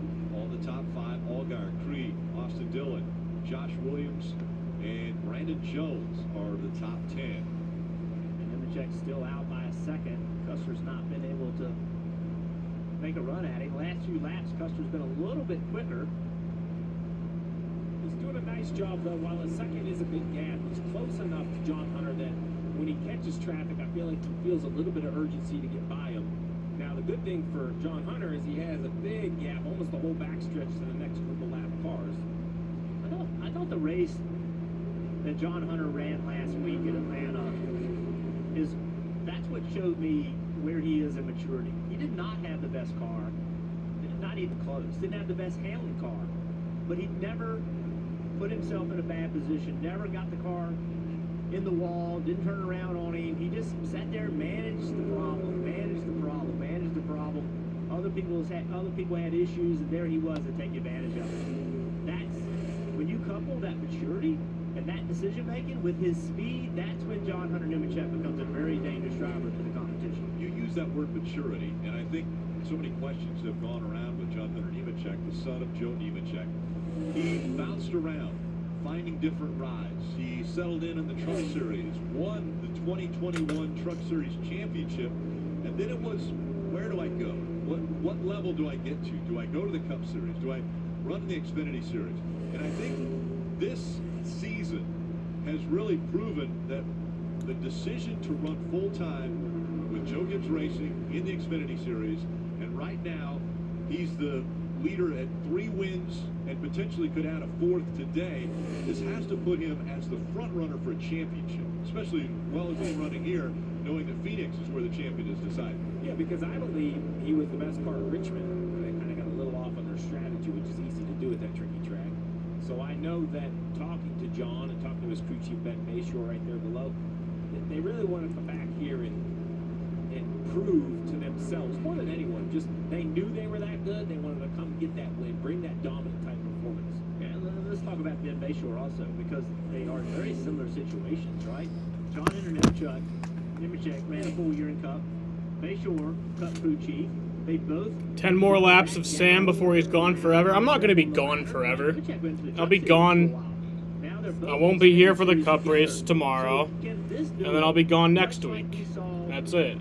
You know? And his crew chief moving up to Cup. Can this duo at the next opportunity go up together? And that's something you'd like to see. You like to see drivers and crew chiefs. Oh, trouble! Parker Retzlaff. But I'll be back for Richmond. Don't worry.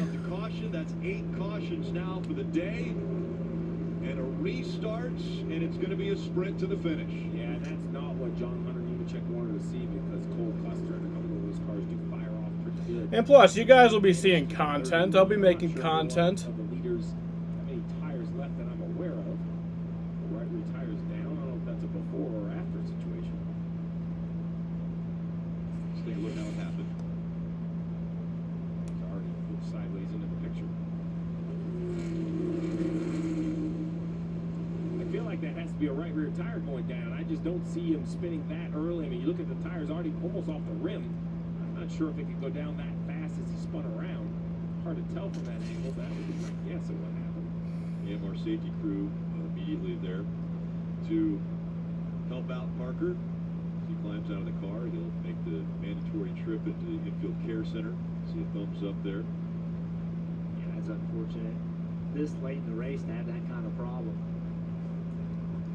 What track are they at next week? Pocono. All right, who's best on restarts?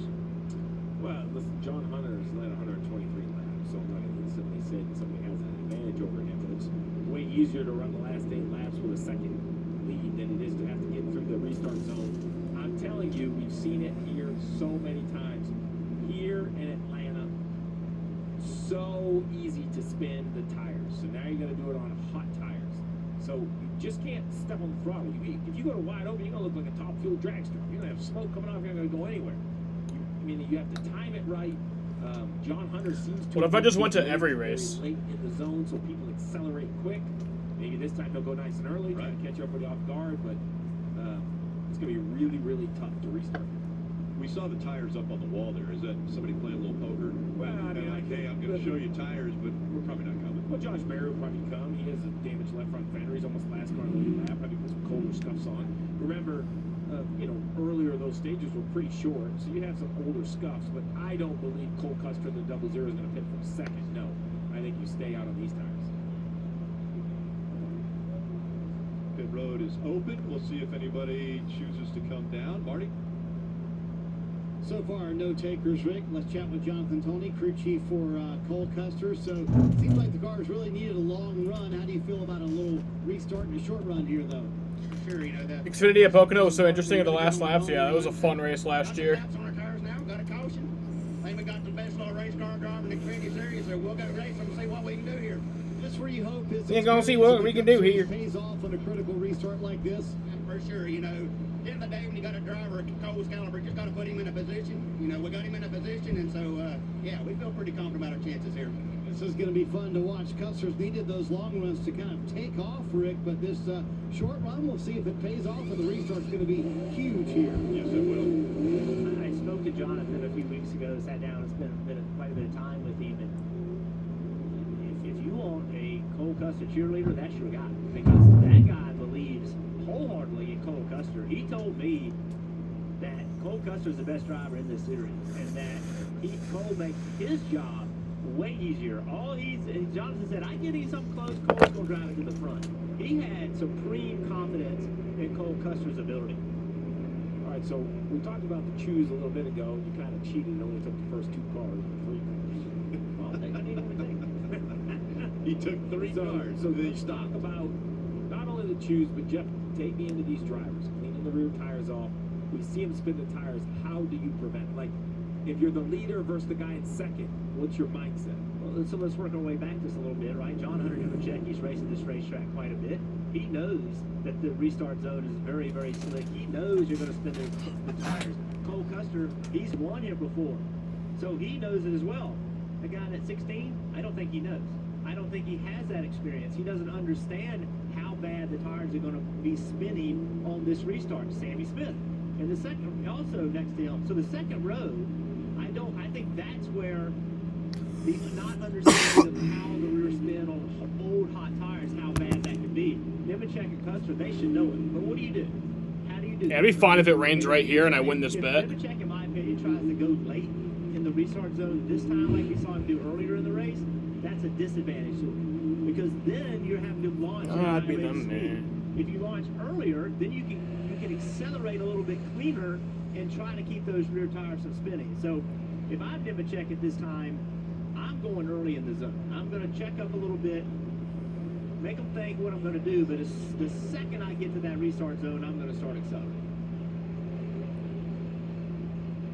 Okay, there you have it. The strategy is out there for the We had to drag it out of him, Rick, but he finally told us what he would do. He's not racing anymore. I told him he can start telling his secrets. Yeah. Is that what you're going to do with the pace car tomorrow? And to be clear, I lost more than I won. But everyone has, by the way. All right, so once again, I agree. Nemechek would take the top. Custer definitely the bottom. And then we'll see what the pair of Smiths do behind them. Everyone's just trying to move as far forward in the field as possible, the front three rows. Yeah, I don't think there'll be a flip next week. It's going to be 4 laps to go. Marty. That was quite wild. Nemechek has led 126 laps. Ben Bayshore, how do you feel about the ability to close this out when you're driving? Yeah, hopefully we get a good restart here, and there's a lot of laps on tires. It's going to be tough. You're probably going to see some guys bumping tires, so hopefully get a good launch here and get out front and then kind of dictate where we need to run our line. So I think I like our chances. All right, there you go. Likes his chances up front, and John Hunter has been up front all day long, but we'll see how he does here on this restart break. Close it out. He's a flying guy. You know, he's a really Come on, John Hunter. Both the front row just accelerate. If it ain't gonna be you, it better be Sheldon. Dirt, debris, and the loose rubber cleaned off from right around under yellow. Don't have to worry about heating them up. They're warm. All right. What can they do? John Hunter Nemechek. He's been out front for 126 laps. Can he finish it out? All right, bitches. Green flag.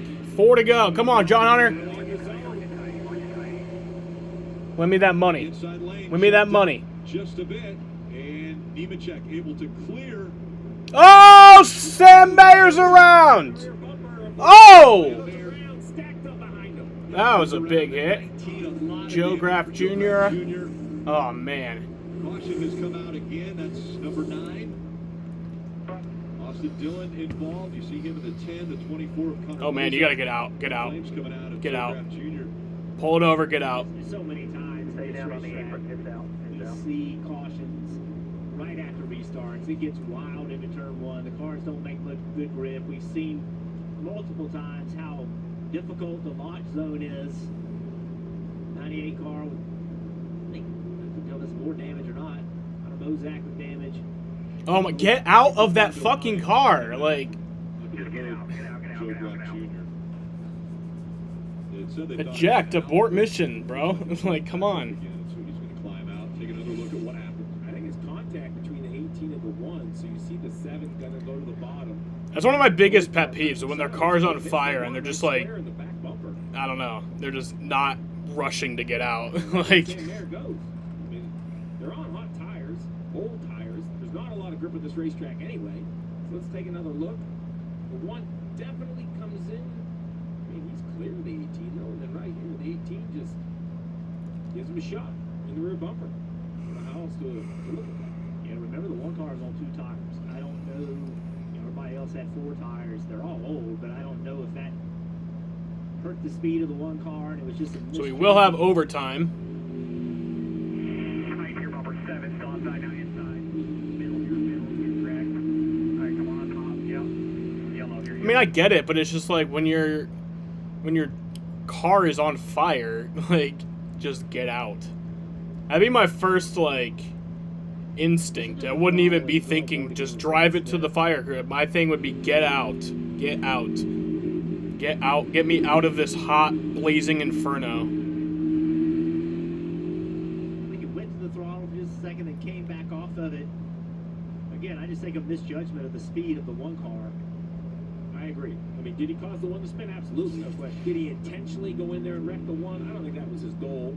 I mean, you could definitely tell they were slowed up because the 7 roll on the bottom was kind of passing them both. So, I'd be the man. I mean, listen, you're saying man. I'd be the man. Yeah. They're gonna have to I'm discuss so that. sick of it. Yeah, I mean, a lot of people aren't happy. A lot of damage from a lot of different cars. If I was the man, Just thought the ball was going to be I'd be the man. I'd be the man. So a lot of work for a few cars to get back out on the track for overtime from New Hampshire. Nemechek out front. Cole Custer's going to start next to him.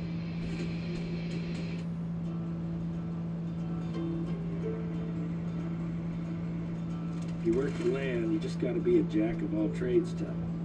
There's just too much to do. So if you got to be a welder, or a farmer, or a ditch digger, that's just who you are that day. And tomorrow, you can be somebody else.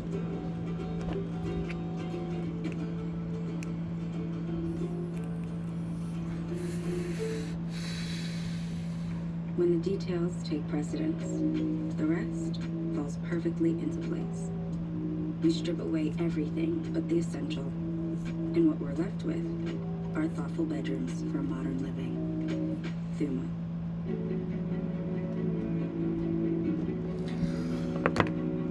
In 12 hours, we'll be on the road to New Hampshire. Ready for the summer Daytona race next month? Me too. We'll be going overtime. I might go to that race. Who knows? And that means another restart. Well, it has been eventful. Nah. with restarts. I mean, how much are even tickets for that? See the 20 of John Hunter, and most of them has led a lot of laps. Early on, a nice clean restart for the 20. This is how you want it to look. You're the leader. You accelerate nice and clean, and easily clear the guy in second. Trying to show the opposite of that. That's right here. Just a big stack up. The inside line did not get going. Just a chain reaction wreck. And then wheel spin. You see the car on the inside, the 18 just spinning the tires. You can't get going, the 2 pushing them. And the 9 goes in and gets contact by the 16. And then full on drift. The latest one we saw driving to turn 1, everything looks pretty calm. And then right here, 18 car to the back of the 1 car, big spin in front of the field, many cars got collected. The common denominator in every one of those is the inside line not being able to go. So if you watch restarts here and you watch those restarts, the inside does not launch like the outside, and it stacks everybody up on the inside. So now if you're Chandler Smith, what lane do you pick? Do you dare say, okay, I'm going to go with the 20 car. I'm going to be on the outside. I'm going to give the 00 the bottom. But I'm going to go with the 20 and try to launch with him, enter turn 1 on his rear bumper, rough him up a little bit and try to get the win. Because we haven't seen anybody on the inside be able to go. Will there be a flip at Daytona and Xfinity and Cup? I think there'll be a flip. Yeah, at some point. I don't think at both races, but at some point. Young drivers up there in second. Has there been debate about what lane to choose? Because obviously the outside worked pretty well for you there. Man, I think it's just front row. P3, the outside's definitely the way to go. But give yourself a shot on the front here. Hopefully have a good restart, good couple clean laps, and bring the top 5 race car home. Wherever we finish, we'll take it and be happy with the day. I know Chandler has asked for some medical help after the race. Can you update us as to what's going on? It's hot and humid out here, Okay. so he just needs some fluids, get rehydrated. I mean, that's understandable. He's digging deep right now, so we got all the faith in the world. There you go, Jeff. You know what? On a final restart like this with the race on the line, I think you can put pretty much everything out of your mind if a trophy is out. So they're gonna have some medical people ready there for Chandler Smith after the race. Humid, sticky. It is very hot here. This is a high braking racetrack. A lot of temp in the cars, but with a chance to win, all that goes away. And you just gotta focus on this. It all starts with this restart. So I like, because there was an interesting interview, because I heard 2 different sides, which is, I agree with your chance to win is to start in the front row and hope John Hunter spins his tires or make a mistake. But then he said we just want a good solid top 5, and I think your best chance of that is starting on the outside row and follow the leader, I think you end up second. So if you decide to start on the inside row, I think you're going to lose second spot if you don't win the race. It's like, you know, it's kind of a tough decision. You have to decide what your priority is. But I like the risk to try to win. I do too. I like the inside line, but you know, there's it could be a little tempting to try something. I was the man. I'd be the man. I'd be the pretty much man. all season long, spreading out all 3 of his wins already. I took a gamble on myself, waited top of guy on the job, and step back from the NASCAR Cup Series and try and revamp my career. Hammer down, checkered flag, and John Hunter Nemechek wins. This is one of the best opportunities that I've had in my lifetime. Hell yeah. Thank you guys. I appreciate everything that you guys do. Second win of the year. Let's go in dominating fashion. Nemechek is going to win in Atlanta. Hell yeah, boys! I'm blessed with the situation that I'm in.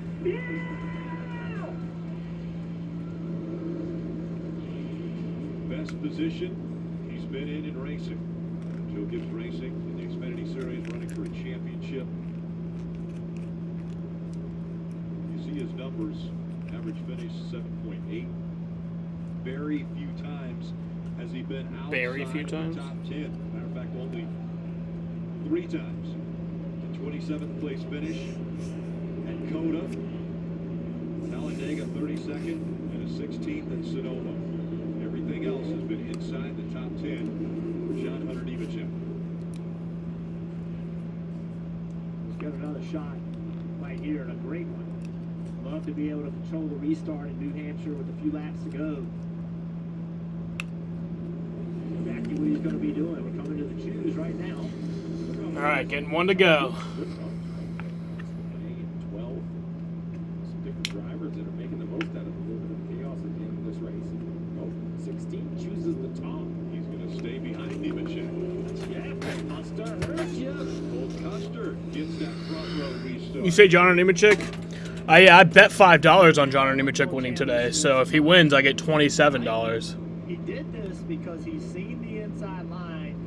It has not launched all day. It's easier to spin your rear tires when you're reacting to the restart of the 20 car on the outside. So now Chandler Smith, what he wants to do is he want to lay back like maybe a half a car length and then try to build some momentum to the rear bumper of the 20. But don't hit him. When you hit the guy in front of you all day long, it's made that car spin the rear tires, and that slowed your line up. So the temptation, Steve, is to push the car in front of you. That doesn't work here on the launch. You can do it past the start-finish line, but if you try to do it early in the restart zone, it will completely destroy that line. That's exactly what Cole Custer hopes the outside line does. Make some contact, get some wheel spin on the 20. It comes down to 2 All right, laps, bitches. 2 miles to determine the race winner here. All right, bitches and hoes. Back in front of the grandstand. 2 laps to go. Come on, John Hunter. Don't fuck me over here. Green flag.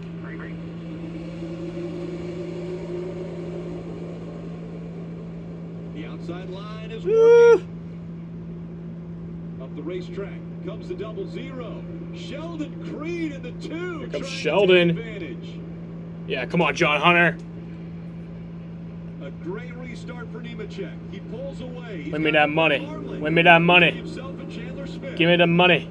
Coming back to the white flag. White flag. One more time around. Oh, trouble, Sheldon Creed. Big crash with Cole Custer. Caution is out. John Hunter Nemechek wins. I win, bitch. Man, what a fucking crash there. Of the 2 of Creed. So John Hunter Nemechek wins, and I win $27. That was a hard-fought win for Nemechek. Having to have a couple good restarts. I won the money. To stay out front. Chandler Smith picking that out. Give me the money. Finishes second. You still got to cross the line. You still got to cross the start-finish line, or else it's not official. Okay. There's the money. There's the money.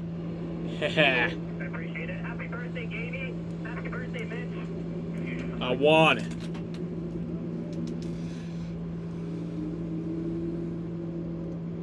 Give me my money.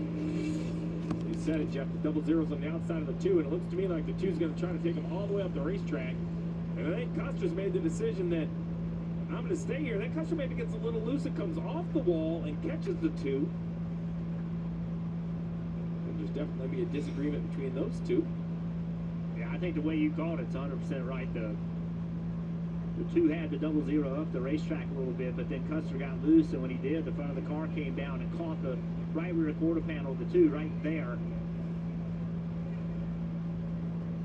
Turns it around, they get hooked. Watch the 7 sneak through here. Ooh, very tight, and then you just see the stack up behind him. Oh, Josh Williams in the 92. Does he keep going? Oh, he kind of does. He sneaks through right there. That 98 car. Will I be a NASCAR gambler now? My thing is, I just want to bet responsibly. Like, I don't want to be, like, dumb. You know, I don't want to lose all my money. But, honestly, I don't want to, like, I don't know. Like, I was thinking about it last night. Like, I kind of want to bet on, like, baseball games with 2 teams that I don't really care about, you know? Like, last night I was watching the Red Sox and Cubs, and I was betting on that. But then I watched, like, the A's and Guardians. Or no, it was A's and Twins. And see, I enjoy that a lot more because it's like I don't actually care about the outcome of the game. And like I don't want to bet on Red Sox games that much because it's like I don't know, I want to cheer for the win, not for me to make money, you know? Like I still want to have the love of the game. So I kind of feel similar with NASCAR. Like I probably place a bet on every race, but like I don't know. Stay with us right here on USA. At the top of the hour for NASCAR America Post Race. I want $27.50. Race winner John Hunter Nemechek. Just a moment, his 6th career win.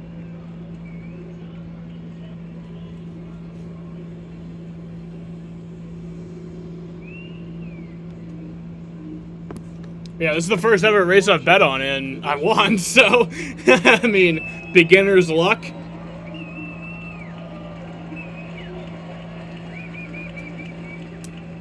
Most of the cautions came on restarts. They were difficult today. But not for John Hunter Nemechek, who was out front for 137 laps today, meaning he was dictating when they would go on those restarts. Wait, it might actually not. I might not be able to get that money until, like, Tech is finished. Because you never know. Joe Gibbs Racing. Getting close to that magic number 200, Dave. And now John Hunter, after giving the folks in the grandstands a nice look at the winning smile underneath the helmet, we'll get a look at the winning smile without the helmet on. In a dominating performance, he said it to his crew as he was coming around in the cool-down laps. 137 laps led today. I believe that was somewhat of a statement to the rest of the teams. Yeah, it definitely was. Man, I am so proud of this whole 20. I'm so proud of you, John Hunter.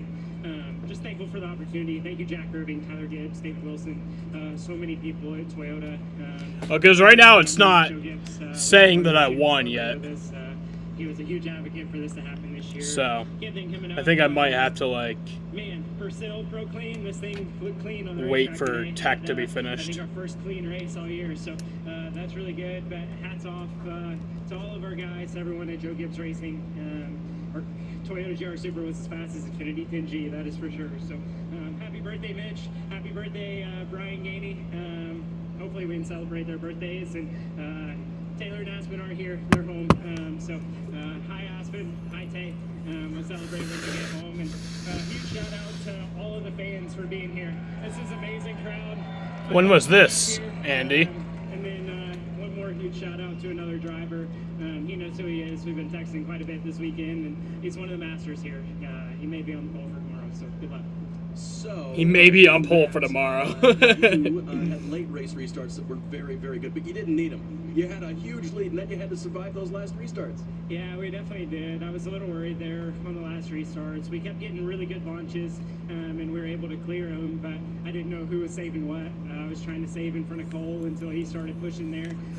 He definitely was going to give us a run for our money. But hats off to all the men and women at Joe Gibbs Racing, everyone at Toyota TRD, and just blessed to have this opportunity. I'm the lucky guy that gets to sit behind the wheel of this 20 car every weekend. And you can say Seabell's name. He helped you out. yeah. Thank you. All right, Christopher Bell helping out John Hunter Nemechek. Nemechek with the victory today. And what about tomorrow? We shall see. Another 20 car, Rick? Could be the 20. It could be a sweep of 20s. Or we know John Hunter Nemechek. It was an impressive performance. The finishing order will be unofficial until NASCAR determines where a few of those cars that were involved in the accident end up getting put together. But Nemechek, the winner here. Oh, that, yeah. I mean, that wasn't his fault. Buying a car from Vroom is so easy. All you need is a phone and a finger. Just go to vroom.com, scroll through thousands of cars. Yeah, that was definitely not John Hunter's fault. No sales speak, no wasted time. Just straight up great cars. Right from But your phone, really fun, good racing today. The results are unofficial right now, but just because of all they have to sort everything out, and then obviously, got to wait for inspection. But yeah, like I said, I won't be live tomorrow. Won't be live next week. So I won't see you guys till Richmond. I don't know if I'll be live for. Is there both Xfinity and trucks, or is it just? Is it just Xfinity? Even without surgery, say goodbye to searching online. Trucks. Find a specialized urologist who can diagnose PD. Oh yeah, trucks do race at Richmond on Saturday. So I think I might have requested that day off. Back to back for John Hunter Nemechek. It was Atlanta. Oh yeah, it's Road America where Xfinity will be. It's Road America and Richmond for the trucks. I think I requested that day off, so I think I'll be live for that. But yeah. I need a truck stream. You will. But yeah. Fun times here today. I want to thank you guys for watching, and peace.